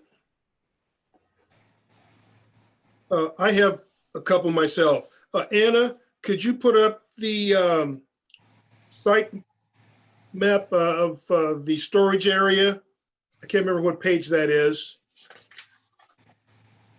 It's 2 pages before the photos. Yes, that's the one. My question would be, and similar to Richard's, is if you would rotate the green area 90 degrees or run it parallel with the railroad tracks, move the blue area equally parallel with the railroad tracks going west, move the pink area a little more toward West Avenue, keep the yellow area pretty much where it is. That would put all your stacked trailers and stacked items pretty much out of view from both Ames Street as well as West Avenue. Would that be a consideration? I'm going to ask Julian Clark, the site engineer, to jump on, and Julian, maybe you can provide some insight, having designed the site, as to what the feasibility or infeasibility of that would be. And again, my purpose of asking that would be that way you have all your stacked areas basically in line with the railroad tracks and away from the West Avenue. You can't see them, or not as much. And then, as you were saying, on the Ames Street side, the one that's the highest would hide the other ones that are to the west. Right. I think we can make the truck maneuvering work if we rotated the green area 90 and pushed the blue back. It's a question of, does that layout work for Joe and how he's got to maneuver on site? Mm-hmm. Yeah, and we can look at that. And again, it's a trade-off, because when you move one thing, something gets closer to somewhere else. You know, particularly the staging area, which looks like that would be the area that would get moved, which is the highest activity on the site on a daily basis. So we tried to focus the main activity in the center of the site, farther away from any of the adjoining uses. That's where the trucks will pick up and unload the trailers. A forklift will then come and bring them over to the storage area and place them in the appropriate storage area. I think if we shifted those, the likelihood is that it's going to move that storage area closer to west. But that would be further away from Ames Street too, so that would be a plus. It would be further away from Ames, but closer to west, right? Okay. I guess that was my first question as a consideration. Second question, were there any other sites in the city that were M1 that you looked at that you rejected because of access or your needs? I'll leave it to Joe to answer that. I'm not personally aware of any other 14-acre vacant M1 sites, but maybe Joe looked at that. No, there was no other sites of this size and this structure in that setup order. Okay, thank you. Mr. Watson, can I interrupt real quick? Yes, ma'am. I would just wanted to go back to your first question and just confirm with the applicant, Mr. Verdi, if he wouldn't, when you proposed the reconfiguration, if the applicant would anticipate any issue with the turning templates. I know as part of site plan review, they provided us with their truck turning templates, and then we even had fire truck turning templates in case of emergency. So if there would be any issues anticipated with a reconfiguration. I don't believe there would. We'd have to play around with a little bit on the new orientation, but I think we could lay something out that still provides the proper and required truck maneuvering. And I guess I would be applicable to that also. So, I mean, our operation, we could, if, Julian could get get it so that the truck flow could go and the fire truck and everything's safe, and we can make it work with the, the other site conditions there. I would be applicable to that. Okay. Answer your question, Anna? Okay. Yes, thank you. 21st used. Okay, those are my two of my three questions. The other question was answered about the potential solid fence, or not the solid fence, but the mesh. That's all that I had. Any other questions for the applicant? Any other questions? All right, seeing none. Anna, we have testimony. Yeah, so we'll first hear testimony in favor, to which we have a person who registered to speak. Mhm. We'll get them queued up for you now. Okay.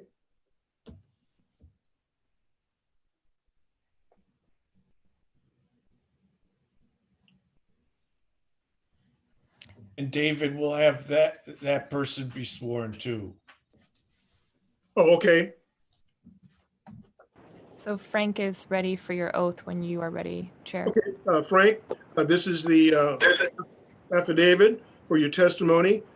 Do you solemnly affirm that the testimony you're about to give in this hearing is the truth, the whole truth, and nothing but the truth? I do. Thank you, and you may proceed.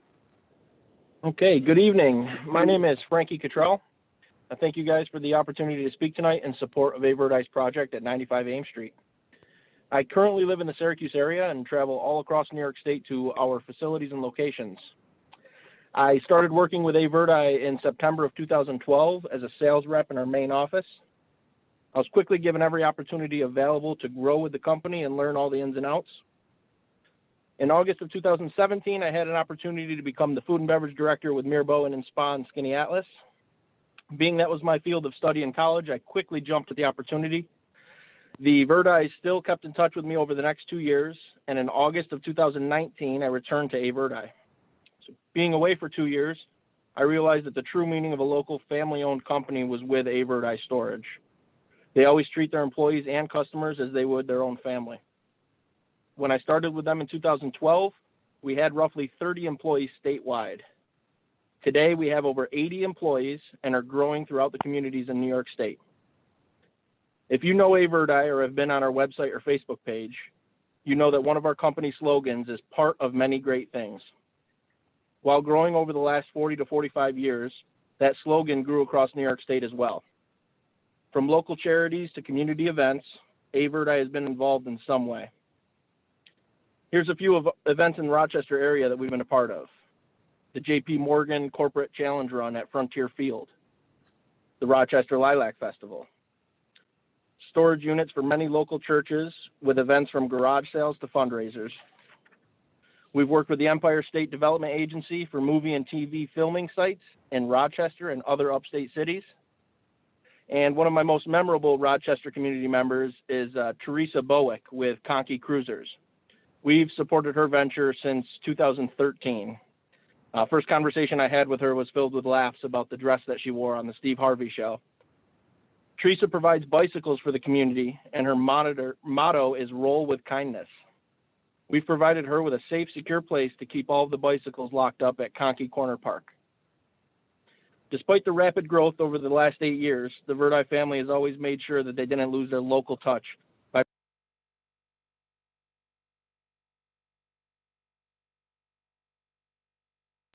Hey, Frank, it looks like, okay. Sorry about that, guys. They always make sure that they don't lose their local touch by providing a needed product in every industry possible. Their clean, professional quality and appearance that is backed by an amazing customer experience is the reason for our repeat business. If you ever driven by one of our many locations across New York, you would know that just like the rest, this will be a well-maintained location that will open more opportunities for someone just like me to be a part of a fantastic team. Whenever the Verdis have to relocate or find a new facility, they always think of their employees first. Our new headquarters location was recently selected for the sole reason that it's close and accessible to where our current employees live. Both Joe and Patty were born and raised right here in New York, and I admire them for keeping everything right here when so many others just want to up and leave. So in close, I'm in full support of A Verdi's project at 95 Ames Street, and I would be honored to have them as a neighbor in my own community. All right, thank you, Thank you. sir. Anna, Yeah, so we have some comments in favor. I'll go ahead and read those. I have been a neighbor to the A. Verdi family for over 50 years, and I remember when Mr. Anthony Verdi moved into Savannah, New York on Route 31 in Savannah. My kids attended school with Joe, and I am extremely proud how he took over the business from his father 20 years ago. We live a half-mile down the road from their main office shop location, and my husband and I are very proud of how well the facility is taken care of. We take great pride in our residents, including landscaping, ponds, and lawns, and A. Verdi has shown the same pride in their commercial property. Over the years, they have added trees, landscaping, employees, and buildings that look great and improve our community. We would welcome them as a neighbor in your community. Andrea Drums. The next, we have some feedback that was forwarded from customer reviews. Everyone at A. Verdi Storage Containers has been wonderful and very professional to deal with. We're excited to be working with them once again this season at the Utica Rome Speedway, and they would highly recommend them for all your container needs. A. Verdi Storage Containers have been a sponsor of the Hangar Theater, delivering on the most reliable office trailers for our use. During the last few years, the attitude has always been professional and prompt. A. Verdi has been great to work with in delivery and providing containers that fit our unique needs. A. Verdi has been a great partner to work with. They always provide great storage containers, big, clean, and always willing to work with whatever we throw at them. Great customer service every time we need one of their storage containers. They went above and beyond for me when I needed a total of 6 boxes to 3 different locations, 2 boxes each, that were well over 100 miles away each. Kelly McGrill was a rock star who not only coordinated a crazy request, but consistently responded quickly and honestly throughout each and every correspondence. Each email was answered within a 5-minute period. They kept to their word on delivery, ETAs, and they didn't take advantage of our ASAP emergency level request by jacking up the prices, despite the fact it would have been understandable. The charm, trust, and personal touch that comes from working with a local business truly shines with this company. They are a gem and a rarity in today's business world. Even their drivers go above and beyond the call of duty. One of them volunteered to come in Saturday just to make sure we got what we needed. Thank you, A. Verdi Storage, for being such a pleasure to work with. And those were the 2 comments we received in favor. okay, thank you. Were there any in opposition? that Yeah, so didn't we come have in? we have the neighborhood association that signed up to speak. Okay. So you will want to swear them in. Yes.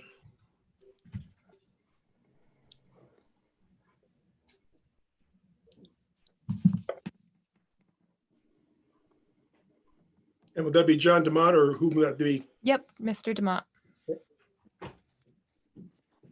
John, are you there? I am here. I will swear you in. Do you solemnly affirm that the testimony you are about to give in this hearing is the truth, the whole truth, and nothing but the truth?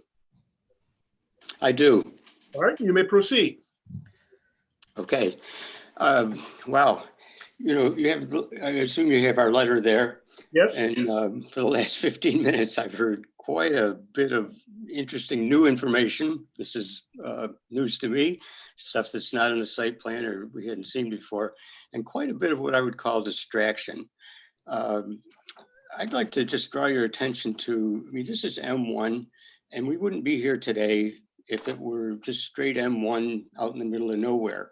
But it's M1 that faces R1 and M1 that faces open space. And that's what's got people all upset.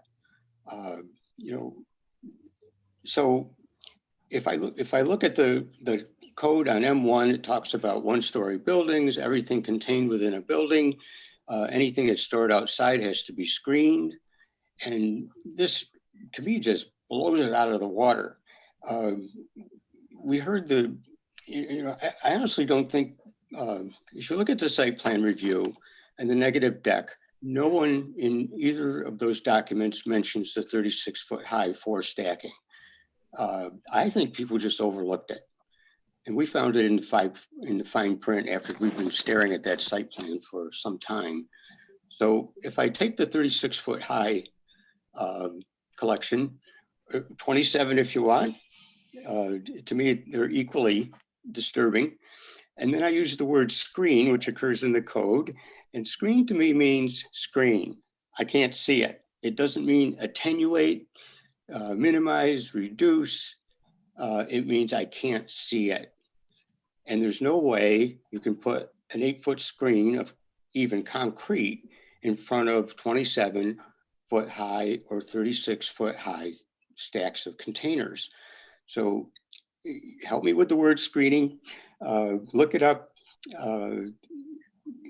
The community is saying they really don't want to see this. Don't mind it being there, just don't want to see it. The second thing, there's an assumption. Oh, by the way, screening, I think in the code applies to first floor. So there's an assumption. In other words, if I'm looking out my first floor window, I should not be able to see anything stored on that M1 site. Or if I'm over at Danforth Park on the ground or in the Danforth building, I should not be able to see anything stored on that site. I'm going to see it. There's an assumption about distance, that things become less visible when they're distant. By the way, that terrain is dead flat. It does not slope down toward the tracks. It's flat out to the tracks. The road slopes down to go under the track on Ames Street, but it's flat. So I got a call last week from a gentleman, a friend, who's been working in the Bull's Head planning for 13 years. And he called me over to his front porch and he said, look at those containers over there. And in the furthest part of the lot, back where those little outbuildings are, 5 containers had appeared.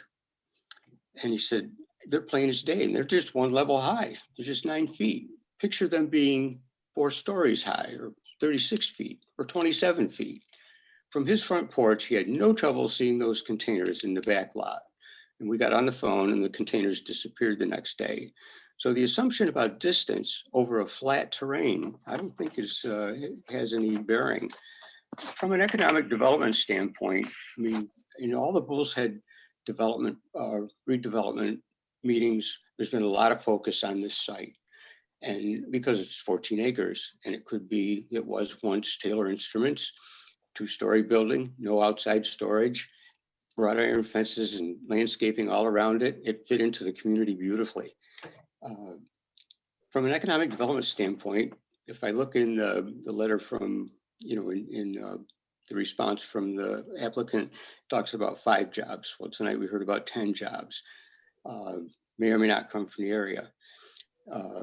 If you look up what this property pays in taxes, and there are no improvements. This is a flat piece of, this is a vacant land on our tax rolls, $23,000 in taxes. So there's no permanent investment going on this property. We're just going to move trailers on and off. There'll be no addition to the tax base. Benchmark that against RG&E next door, owned by the Hague Corporation. They have RG&E, Action for Better Communities over there, ACC Corporation. They have My guess, looking at the parking lot, is 100 employees. It's an 18-acre lot. It pays $143,000 in taxes every year. It's an economic generator. Dramatically better use of land than we have here. We did, talk to Mr. Verdi. They're wonderful people. I have nothing against them. We advised them early in the game, a year and a half ago. Look out on Karen Street. Look out on way out on West Avenue. What about your property, the 5-6 acres you own on Trolley Boulevard? Why don't you put it there? That's close to 390. We've had no traction there. Ms. Keller, I'd appreciate if you give me like a 1-minute warning. I'll keep rambling. So it's painful to me because I know many of the homeowners along there. They've invested in their properties. They know their landmark type properties. They've had the Landmark Society, Caitlin Nieves, to visit them, helping them with choices for windows and taking second mortgages on their homes, all with the assumption that that M1 property over there, whatever happened there in the future, had to meet screening requirements and other requirements that you're going to weigh in on tonight. So they're banking on you. Other M1 properties are all along West Avenue. And in my pictures, I took pictures of everything from Bull's Head out to, say, Uncle Mo's. And every one of those M1 properties is attractive. There's no outside storage. This would be the first instance of outside storage on that whole strip. So the Salvation Army, the church, Tiki Manufacturing, there's a manufacturing company all inside a building, no storage outside. The Danforth Towers, the beautiful Danforth Historic House, 1844, something like that. And we did show the RG&E site. You need to see it from the sky. There's nothing on that site that's more than 1 story high. They're pretty high 1-story buildings, but they're 1 story high. And all of the stuff on their parking lot is not storage. It's either the employees parking or the trucks that come and go. So, and they buffer that from West Avenue, if you look at from the West Avenue side. So they're being good citizens. And nobody along that strip has complained about RG&E because everything's down at 1 story high and it's somewhat buffered. And oh, by the way, creates a lot of jobs. So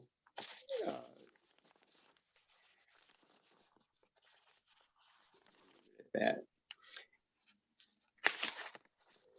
I will weigh in on the traffic. It's a minor item that the site plan review recommended that they close all but the Hague Street entrance. We would wholeheartedly support that.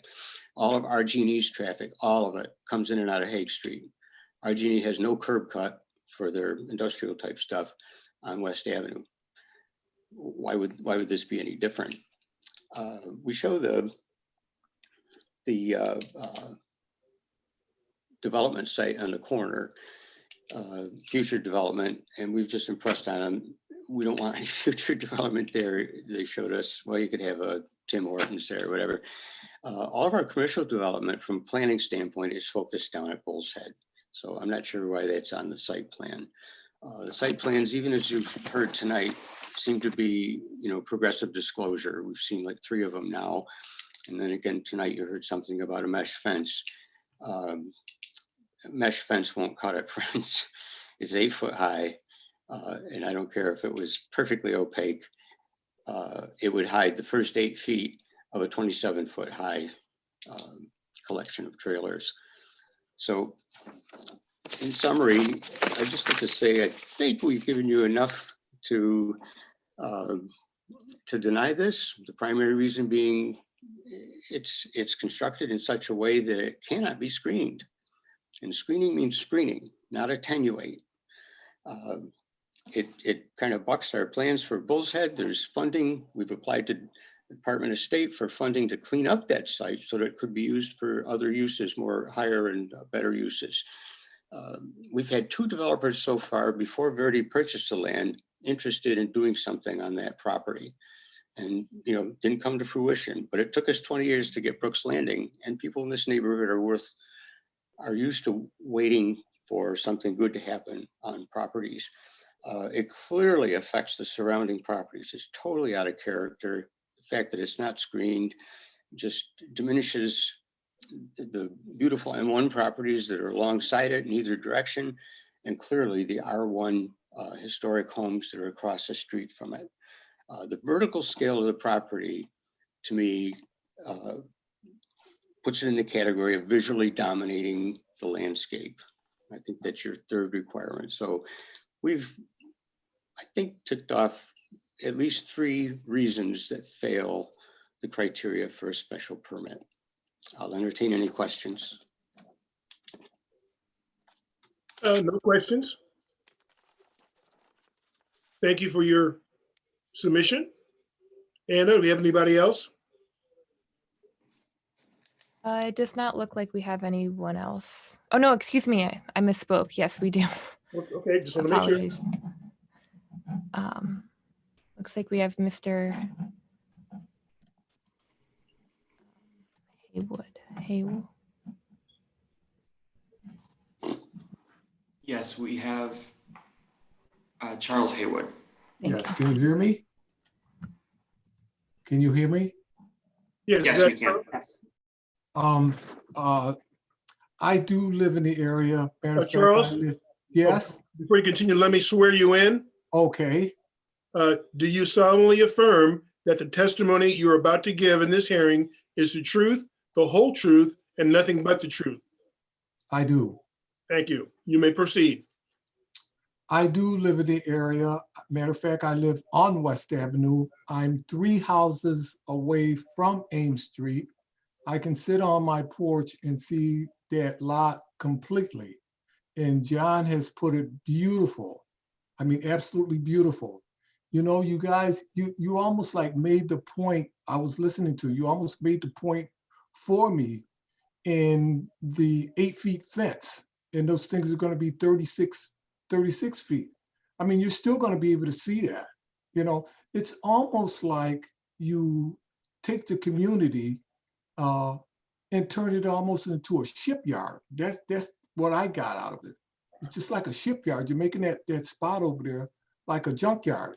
And Joe, you mentioned that the times that they will be going in there from 7 in the morning to probably 7 in the evening. I actually sat on my porch because I can and watched them take the containers and those tractor trailers out last week, and it was past 7. So, you know, I have a concern about that, the noise. You know, you're going to have, of course, those trucks that you're going to be bringing in are diesels, you know, and I'm just not sure is that you guys might be working around the clock over there. And I can hear all of that, you know. And another point here is that you guys want to, in the future, open up the exit point, the gate there on Ames Street. I mean, I hope you guys know that that traffic light right there is a no turn on red. So I said, that's a complete problem right there, you know. I know traffic is already backed up right there. So I don't see how you're going to be able to get that in, you know. And some of the properties that were up on the screen, which I'm quite sure you saw, I don't see any screening around those. And they're stacked 3, the trailer, the containers are stacked 3 and 4 high. I mean, that's out of character in the neighborhood. I can understand, you know, you guys want to do business and whatnot, but I look at it as just want to make money over our community. Sorry to put it like that, but that's how I see it, you know. That's, but as I said before, I think John hit all the points. I loved how he talked. I have talked to him in the past. And, you know, what really concerns me at the most is that I can look right at that spot, right across the street. I mean, I just sit on my porch and I see it. So, you know, 8 feet of fence and the mesh, and you guys made a big deal over this mesh. And that's just not going to cut it. It's just not. You know, you're going to destroy our neighborhood with that over there. Because like I said, it's a shipyard to me. It's not a business, it's a shipyard. You know, it reminds me of you're down at a shipping dock and they're taking these big containers off. That's exactly what it reminds me of. You know, so my concern is grave that you guys will come in our community and do it like that. I mean, from looking at this picture out there in Savannah where you live, those containers in that spot right where they are looks horrible. They do. They look horrible. So I don't know if have taken all my time or not, but I'm concerned. I know you're a businessman. I can understand that, but as the old adage go, not in my community. Sorry to say it like that. Great, thank you, sir. Okay, thank you. Yeah, have a good evening. You got it. Anna, is there anyone else?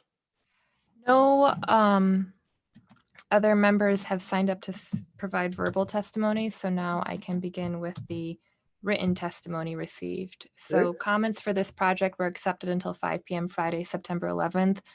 Comments received by Friday, September 4th, they were published with the staff report. Comments received after Friday, September 4th have been sent to the Planning Commission, posted on the website, and as I just mentioned, I will read them into the record. So our first one is from Dwayne Feller of 104 Rugby. My wife, Amy, and I urge you to oppose the application for a trailer and shipping container storage yard at 95 Ames Street.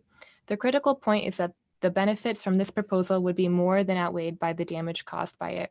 The proposal would be a detriment to our residential neighborhood, and any gains in property tax from the proposal would be offset by a decline in property values and thus property taxes from the surrounding neighborhood.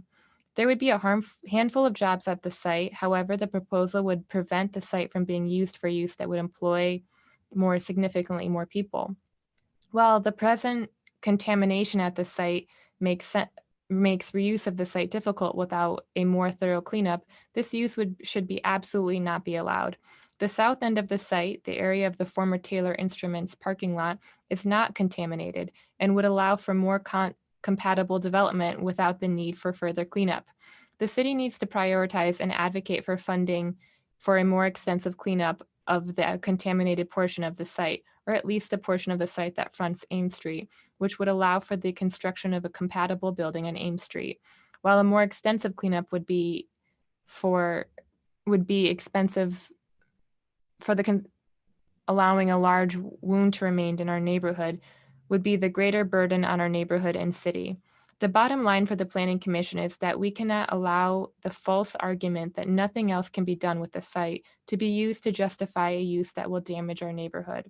I am in full favor of being flexible with zoning and code requirements if they result in a development that is an asset to the neighborhood, but this is not the case here. There are a number of uses in an M1 district that would be compatible with the neighborhood. The West Avenue Cairn Street corridor used to be the source of hundreds of jobs for the neighborhood and city, and the loss of jobs in the area, and indeed the entire city, is a major contributor to our city's poverty problem. The proposed use would have a very low density of jobs, and thus would contribute to the jobs desert in the area. The proposal would include a large area of shipping containers that would be stacked for 4 high with very little and very inadequate addition screening. The northern half of the Ames Street frontage would only have a chain link fence that would essentially provide no screening to protect the residential area on the other side of the street. Even on the West Avenue side, which has shrubs, the open storage yard would be visible in spots from the public right-of-way and would be clearly visible from the upper floors of the houses and apartments across the street. One level, the proposal should be denied on a simple matter of its cost-benefits ratio. However, of equal importance is that it is a major equity that we should not allow damaging projects to further depress our less affluent and more diverse neighborhoods. The next comment is from Sandy Brody, who's provided contact information. I'm writing in opposition to the proposal for the container storage business at 95 Ames Street. We own 327 West Avenue, the Westmore, a 4-story, 38-unit apartment building located across the street from 95 Ames Street. If approved, our residents will have a bird's eye view of the storage containers and the whole parcel of land at 95 Ames Street from their windows due to the elevation of 327 West Avenue, building well above the height of the proposed fencing and trees. The screening proposed by the applicant will not completely hide the outdoor storage from view from our 21 residents that have windows facing 95 Ames Street. On behalf of our residents and our invested interest, we strongly oppose the approval of the special permit. The stacked outdoor storage containers will change the character of the neighborhood and create an undesirable view from the apartments at 327 West Avenue. The next comment is from Wade Norwood. Please consider this email to be the expression of my opposition and that of my wife, Lisa, to the development that proposed by the owners of 95 Ames Street. I have been supportive of the M1 zoning designation of this property, notwithstanding that light industrial might usher in uses that I might not like, because I appreciate property owners having as much flexibility as possible to meet the changing needs of our economy and our community. I do not, however, believe that this flexibility should be extended by a special permit. Such an extension will almost assuredly open the door to uses that will change the character of this part of the 19th Ward at a unique moment when my neighbors and I are making sizable investments in our properties to benefit the city and the 19th Ward. The proposed project that the owners of 95 Ames Street are extolling is one that will result in containers stacked 4 feet high, fully visible from every direction. I urge you to vote against this proposal. This is from Robert Cooper. I oppose the proposal by Joseph Verdi, Gray Rock LLC, to use 95 Ames Street as an outdoor storage facility. Such use will have a substantial adverse effect upon adjacent property, the character of the neighborhood, traffic conditions, and other matters affecting the public health, safety, and general welfare. The proposal is profoundly inappropriate use for this site. The next one is from Telesta Rice. My name is Telesta Rice. I am a homeowner who resides at 73 West Ave, Rochester, New York, 14611. I have lived at this address for nearly 30 years. I have witnessed many changes to this neighborhood. Steady improvements have happened in this area. I view this project as a detriment to the quality of life here. I am deeply concerned about the use of 95 Ames Street as a storage facility for 1,780 large steel containers, steel storage containers, shipping containers, and semi-trailers. I am aware that this lot is the former site of Taylor Instrument, a commercial factory who stored and manufactured projects within the confines of the physical building, leaving the outside for employee parking. I am concerned about the increase in noise, traffic, and debris that this project would cause. I am concerned about a decrease in pedestrian safety due to shipping containers being moved in and out on a daily basis.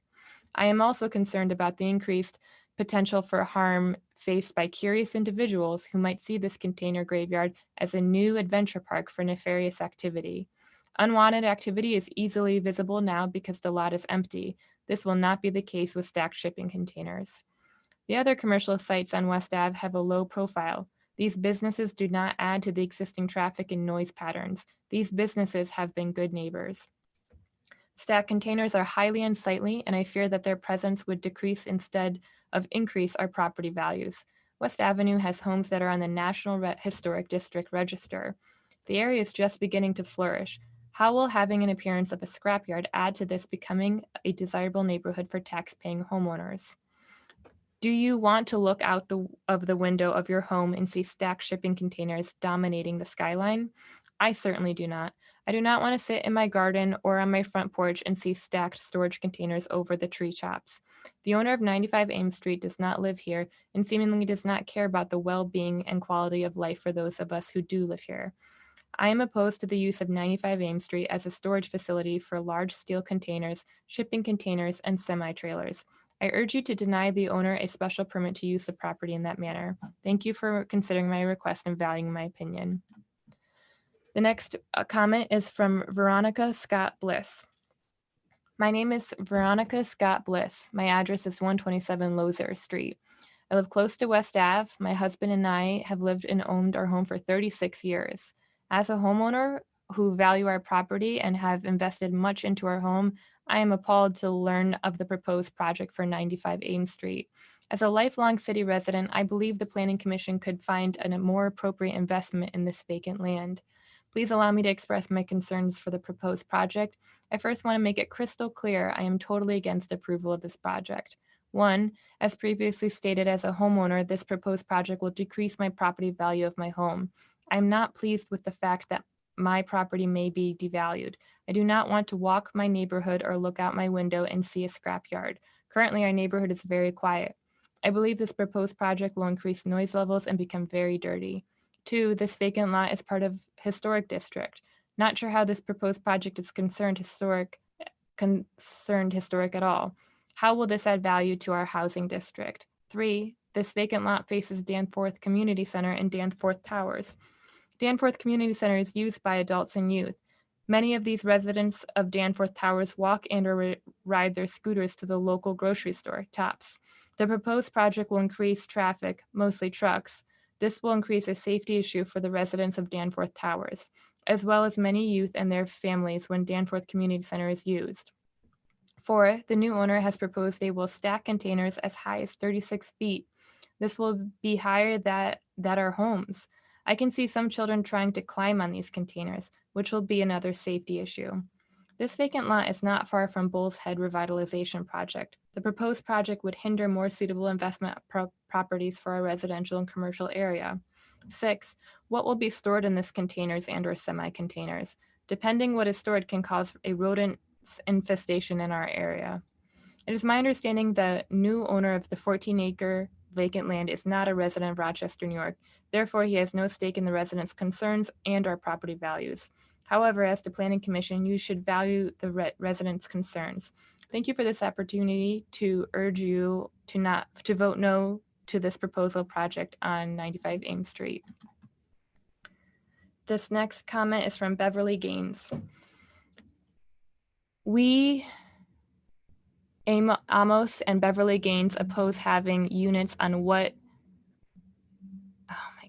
on West Ave and Ames Street because it will take away the heart of our homes, the beauty of our homes in this area, create much noise and more traffic. It's probably going to be dirty as well, creating a place for rats and other rodents to hibernate. We do not want to look at stacks of metal piled on top of each other. Sorry, Beverly. Simply put, we do not want storage containers or shipping containers or semi-trailers in this area. This next comment is from Erica Robinson. It is my understanding that a proposal is on the table to make the lot on Ames and West Ave a storage yard for trailers. While I understand the desire to utilize this space, as a resident of the 19th Ward, I have a number of concerns and therefore opposed to the plan. The first is that this is a residential area adjacent to what is zoned as industrial. It would be a disruption to the peace of residents on two sides of this area to have tractor trailers coming in and out of the neighborhood. Not to mention, it will be a huge eyesore and further deteriorate our growing and thriving community. The second is that the tractor trailers will create traffic and noise issues. Not only will the maintenance of roads carrying these frequent and heavy truck deliveries be an added expense to the city, but it is disruptive to the homes and businesses in the area. We already have noise from the airplanes flying low as they take off and land at the airport. The noise from trucks will make our neighborhood feel more like a throughway and further disturb the peace. Whatever money you'll make in the deal would be lost in both road maintenance and losing tax money from homeowners who leave and home values that decline. Thirdly, the fact that this was a spill site for toxins leads me to believe this would not be a safe place to unsettle unless it was properly cleaned up, in which case it could be rezoned to become more usable space for the neighborhood or land sold within the community. It is my understanding that there will be a clause where environmental cleanup will not be required for the proposed use, and the health of people and the environment will be put further at risk once the land is disturbed. Lastly, this will not only bring property values down, but it will deter individuals and the U of R from investing in our neighborhood. U of R, which currently provides grants to encourage home ownership for its employees and students in the 19th Ward, will look to another community to invest in. Homeowners will go down and rentals will go up, and along with that shift will be lower property values, lower tax benefits for the city, and decrease in the motivation to care for homes. You could possibly be creating more abandoned homes in Rochester and in turn more responsibility for the city. It is not a good idea for either residents, profitability of the city, or environmental reasons to be using the space for the said purpose of stacking trailers. I hope you will reconsider and vote against this proposal. The next comment is from Gwen Jones Griffin. Good morning, Sheen and Gwen Griffin of 55 West Avenue. Oppose of the developing of the containers being stacked up on the property of 95 Ames Street. This development will be an eyesore to the community and will bring property values down and raise our taxes again. Not only that, it will also bring rodents, diseases of air and ground quality, tearing up the roads because of the trucks, and higher taxes on depreciated homes in our community. Whoever thought of this development should either put them in their yards, the mayor's yard, and all of the city Rochester's councilman yards, or better yet, put them in the suburbs. Please stop trying anything degrading or contaminated in the city of Rochester and mainly in the Black communities. Thank you. This next one is from Joyce Hortzman. I have been a resident of the 19th Ward for over 50 years. I have witnessed urban flight, absentee landlord degradation of properties, and a resurgence of the 19th Ward. Allowing tractor trailers coming and going and storage containers in my neighborhood is totally unacceptable. Many residents have worked very hard to make this part of the city a place where people want to live. We don't need the blight of this type of use on that property.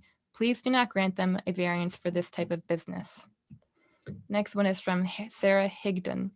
My name is Sarah Higdon, owner of 45 West Ave for 47 years, and I am writing to post a special permit applied for by the out-of-town owner of the vacant lot on the corner of West Ave and Ames Street.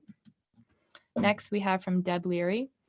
Please add my name to the opposition against a special permit application for the property at 95 Ames Street. Years of work by Southwest Neighbors and the 19th Ward Community Association have gone into historic preservation and brownfield cleanup efforts. Approving this application to use the property for storage would be a real blow to our neighborhood and our residents. Please deny it. Next, we have, just skipped, Joanne and Dan DeMarle. West Ave is one of the grand commercial corridors of the 19th Ward. There is much rich architectural history remaining along this corridor. Starting at Bull's Head is the Richardsonian Romanesque West Ave Methodist Church. Heading west on the northeast corner of Ames Ave and West Ave is the Danforth House, an outdoor recreation site and home for seniors. The Danforth House is the city's most outstanding remaining example of Gothic Revival style architecture. All along this portion of West Ave on the south side of the street is a National Register of Historic Places, Chile West Historic District. Located in the district is 165 West Ave, a massive Queen Anne home saved in the 1980s by the Junior League of Rochester, who had the house moved and reconstructed at this site. Also within the district at 295 West Ave is the Goler Residence, a well-preserved and well-maintained Queen Anne built for Dr. Goler, who was highly regarded public health physician for the city during the mid-1800s.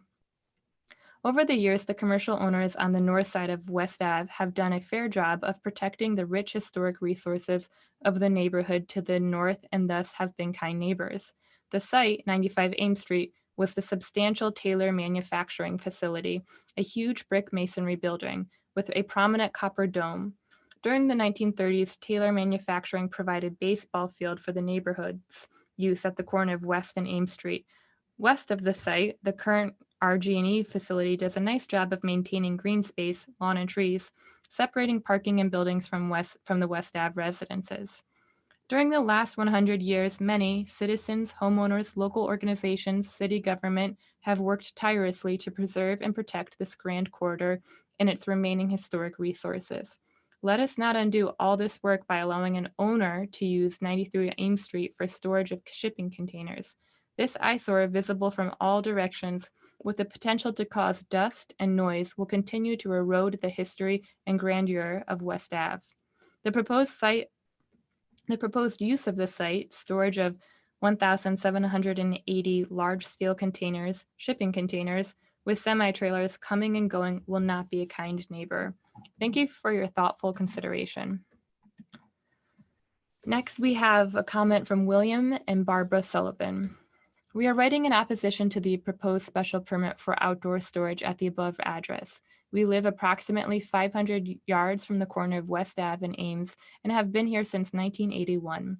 We have been active members of the 19th Ward Community Association and were among the leaders in the successful effort to have the area recognized by the creation of the Chili West Historic District. We have invested heavily in our home to ensure that it is a contributing property to this important district. We oppose the proposed special permit for numerous reasons. First, the obvious negative impact of having hundreds of stacked trailers with woefully inadequate screening is a slap in the face to our neighborhood. Second, the traffic impacts of moving and storing hundreds of these trailer units will be significant and will add to the negative impact. Third, the very option of outdoor storage as the sole use of a major M1 parcel is contrary to the entire thrust of the ordinance. The intention of the council when the ordinance was adopted in 2002 was to enable the owners of M1 property to have the possibility of outdoor storage of materials ancillary to the principal manufacturing use. Subsequent amendments may have rendered the current proposal technically possible, but it should be clear to everyone that it's obviously an undesirable use. The notion of taking a major 14-acre parcel and dedicating it as a massive outdoor storage lot would have been unthinkable to the council at the time and should remain unthinkable today. Fourth, who is to regulate and monitor the contents, if any, of the trailer units? The recent horrors in Beirut, Lebanon, leap to mind as a cautionary tale. As we struggle as a society to confront our long history of racism, let us point out that the 19th Ward is among the very few neighborhoods anywhere with a stable history as an integrated multiracial community. We have struggled for over 50 years to ensure that the neighborhood is a vital mix of Black and white, homeowners and renters, lower income and middle income households, all working together to build a true community. Projects such as this proposal constitute an unnecessary roadblock to our joint efforts. Finally, a purely technical matter, the zoning ordinance 120-192B3B requires that the applicant conduct a marketability analysis to demonstrate that the property is not marketable for manufacturing or industrial uses. We are unaware of any such analysis. Further, since the applicant has purchased a property for the use of this company, which does not engage in either manufacturing or industrial uses, his intent would seem to have been for the proposed outdoor storage from the outset. We believe that this constitutes a classic case of self-created hardship, one that the government has no responsibility to help remedy. We urge you to reject this application. Next, we have from John Boutet. After reviewing the plans for using the 95 Ames Street site as a container storage and shipping depot, the Southwest Common Council strongly opposes the proposal by the A Verde Corporation. This would harm the neighborhood surrounding the site. Next, we have from Sharon Conhetty. I am adamantly in support of the 19th Ward Community Association position on the above case, specifically development of the property in the manner described in the application for a special permit would negatively impact those properties on West Ave that are included in the Chili West National Historic Registry District. No doubt a field of storage units reaching the height of 36 feet would negatively impact the value of these properties. In addition, 95 Ames Street is in the vicinity of the Bull's Head area. Much planning and community involvement have been invested in finding new life for this area. The proposed plan for 95 Ames falls short in offering productive and attractive use of the property that would enhance the development of the Bull's Head area. Thank you for your consideration. Next, we have from Tasha Sanders. Hello, I am a resident who lives on Lozier Street. I totally disagree with the plans to use the open space as a storage for trucks. This could cause our property value to decrease in our neighborhood, along with fumes, which can cause pollution in the area. We will also see an increase in traffic, which can cause major traffic in residential areas where kids reside around Ames and West Ave. As a taxpayer, this project should be denied and consider other options which could help and not destroy the local neighborhood. Thank you. Next, we have from Jacob Adams. As a 19th Ward resident and homeowner, I'm writing to ask you to reject the application for a special permit use for outdoor storage sales of construction equipment, shipping containers, semi-trailers, and vehicles at 95 Ames Street. Although I live on the other side of the neighborhood, I have a particular soft spot for this area. because of the beautiful historic homes here, especially the home of George Washington Goler, MD, a famous former director of the Board of Health in Rochester, New York, and pioneer for milk pasteurization. I am particularly concerned for the following reason, many of which relate directly to the criteria for granting a special permit. One, the plan as proposed, I believe, will dominate the surrounding area because it will have industrial storage units stored outside at up to 36 feet high without adequate screening. Yet adequate screening is required by 120-158G2 and 120-175. The size and lack of adequate screening will in turn have a detrimental effect on the value of surrounding homes. This is particularly concerning given that one of the bordering districts is the Chile West National Historic District, and many homeowners and landlords have invested significant funds to maintain and/or restore these historic houses to often beautiful conditions. It would be a tragedy if the city rewarded my neighbors' efforts in improving their homes and thus the city by putting yet another barrier to their appreciation of their homes, let alone the pleasantness of our neighborhood. 3, the proposal does not fit with the City 2034 nor Bull's Head planned documents. This location was highlighted as an important parcel of the Bull's Head redevelopment, and outside storage was not mentioned as a potential use for this site. Indeed, the 5 jobs that would be cited there under this proposal does not seem very impressive for such a large site that is potentially key to this area's commercial redevelopment. Although the 2034 comprehensive plan on page 67 does indeed allow for varied industrial uses, however, it cautions careful screening and property maintenance should be enforced for all sides of the property adjacent to residential areas and street frontages. The A Verde proposal substantially fails that requirement. 4, I'm concerned that the large commercial vehicles coming to this site will pose additional significant danger to pedestrians walking to from the Danforth Community Center, Danforth Towers, and Tops Market. Given that the Danforth Towers houses seniors and the community center attracts families and children, this should be given extra significance even in the increase in the number of vehicles per day is not that significant. For these reasons in particular, I hope you will reject this application for a special permit. Thank you for considering my comments. And lastly, we have a written comment from the Director of Preservation at the Landmark Society. The Landmark Society writes to you in support of the 19th Ward Community Association and the 19th Ward residents who have concerns about the proposed use of 95 Ames Street for shipping container storage. Like the neighbors, we believe this project as currently proposed will have a negative impact on the historic character and economic value of neighboring properties. The West Avenue marks the northern boundary of the Chile West Historic District, which is listed on the National Register of Historic Places. The listing has granted homeowners access to the New York State Historic Homeowners Tax Credit Program, which helps offset the costs of repairs and rehab to owner-occupied homes. There are several reasons we believe this application should be denied or altered. First, the proposed project does not comply with the code requirements as outlined in the staff report. The applicant does not propose any solid fencing, and the existing 8, 7, and 6-foot fencing, even with the addition of landscaping, will not effectively screen the 14-foot tall containers and 9-foot tall containers that will be stacked up to 36 feet high in height. These containers will be clearly visible to residents, motorists, and pedestrians on West Ave and Ames Street. Second, the use of existing curb cuts on West Ave and Ames Street will present a hazard to pedestrians and will negatively impact the character of the adjacent historic district, thereby decreasing the value of those properties and potentially stalling positive improvements that residents have been making along West Ave. With the lack of sufficient screening, the increased traffic on West Ave and Ames Street, and the noise and the safety issues such as traffic presents, this project as currently proposed clearly does not meet the special permit standards. In particular, it would have a substantial adverse effect upon adjacent properties, the character of the historic neighborhood, pedestrian safety, and traffic conditions.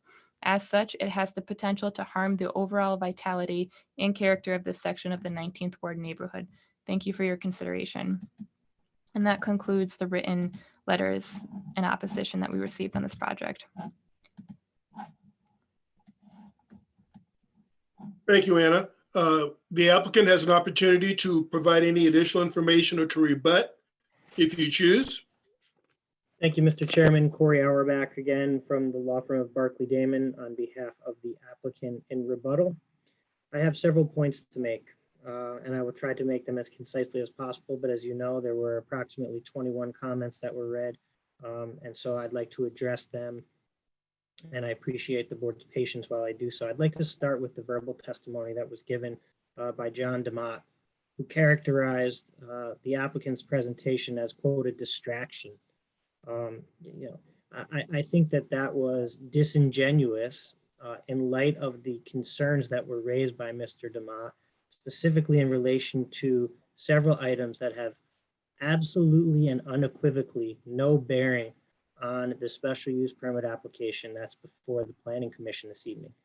If you consult the criteria for the granting of a special use permit, which are the sole criteria upon which this board is charged with making its determination, there is nothing in those special permit criteria that discuss the number of jobs that will be created, the amount of taxes that will come from this proposal, or economic development in any way. There was discussion in the comments, and you'll note the date of those comments, and I have to applaud the 19th Ward for mobilizing residents. Every one of those comments was submitted on September 10th and September 11th. And I bring that up not to discount the concerns, but to point out that what you heard is a classic case of catastrophizing. We heard things in the comments comparing this to the horrors of Beirut. They called it a container graveyard, an adventure park for nefarious activity, that will a scrapyard that will dominate the skyline. This is a permitted use in the district. As I noted in my materials, a determination that a use is permitted by a special permit is tantamount to a legislative finding that it is in harmony with the character of the neighborhood. So I am going to recite back the laundry list of negative impacts that were alleged that really amount to nothing more than speculation, sensationalization, and unsupported opinion. There was discussion that there would be a decrease in property values and property value impacts and property tax impacts, and that taxes would be raised. Complete and utter speculation unsupported by fact. That this will not create enough jobs is irrelevant to the analysis before you. That it will change the neighborhood. That there will be traffic, noise, debris, negative impacts to pedestrian safety, negative impacts to historic properties, rodent infestation, road damage, and pollution. Now I point you to the facts. And the fact of this matter is that the New York State Office of Parks, Recreation, and Historic Preservation made a determination on May 24th, 2019, and I'm going to quote, "We have reviewed the submission received on 5/13/2019. Based upon our review, it is the OPRHP's opinion that the proposed project will have no adverse impact upon historic resources. That issue is settled." As it relates to the other laundry list of items, noise, traffic, and most importantly, aesthetics, right? We heard so much about how this is going to look, that this is going to damage the community because of the aesthetic impacts, that people don't want to see this in their backyard. Mr. DeMott suggested we go to Karen Street or West Ave or Charlie Boulevard, a classic case of NIMBYism.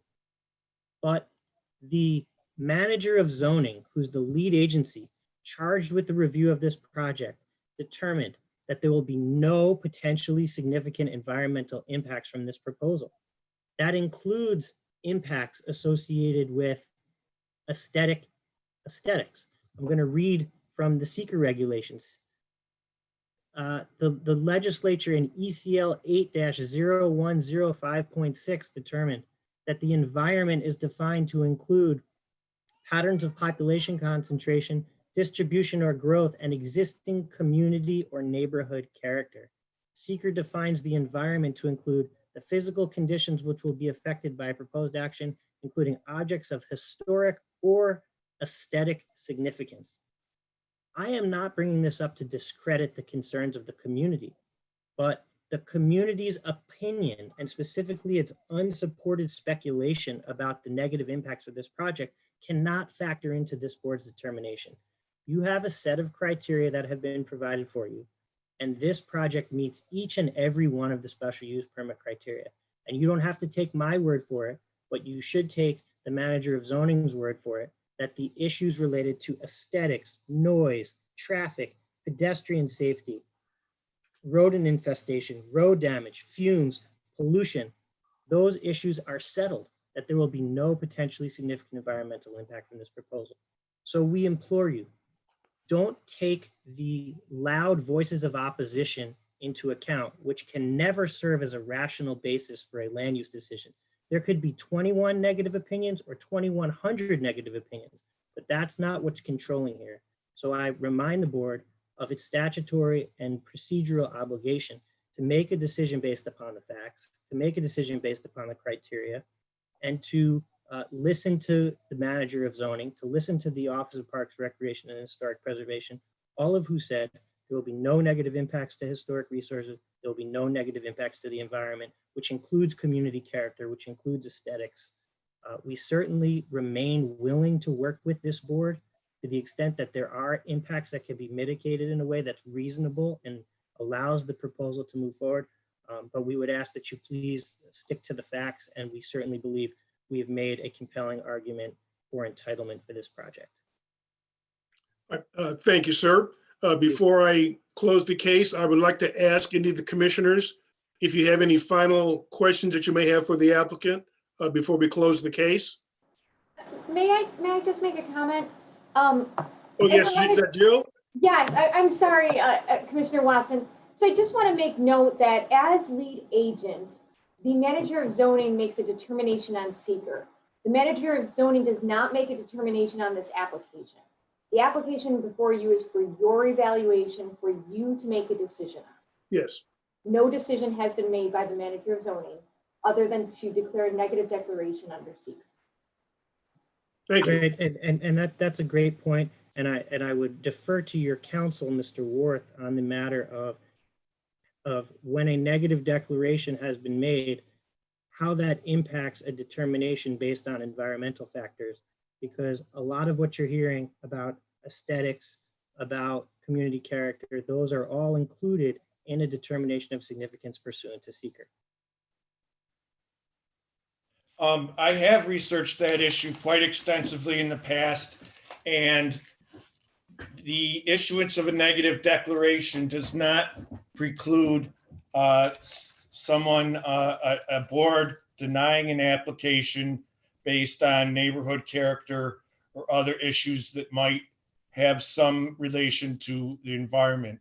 The Planning Commission is not determining whether the applicant has to prepare an EIS. They're deciding whether the applicant has satisfied the criteria in the zoning code, and they're not bound by a negative deck to assume they don't lose that authority, and there's case law to that effect.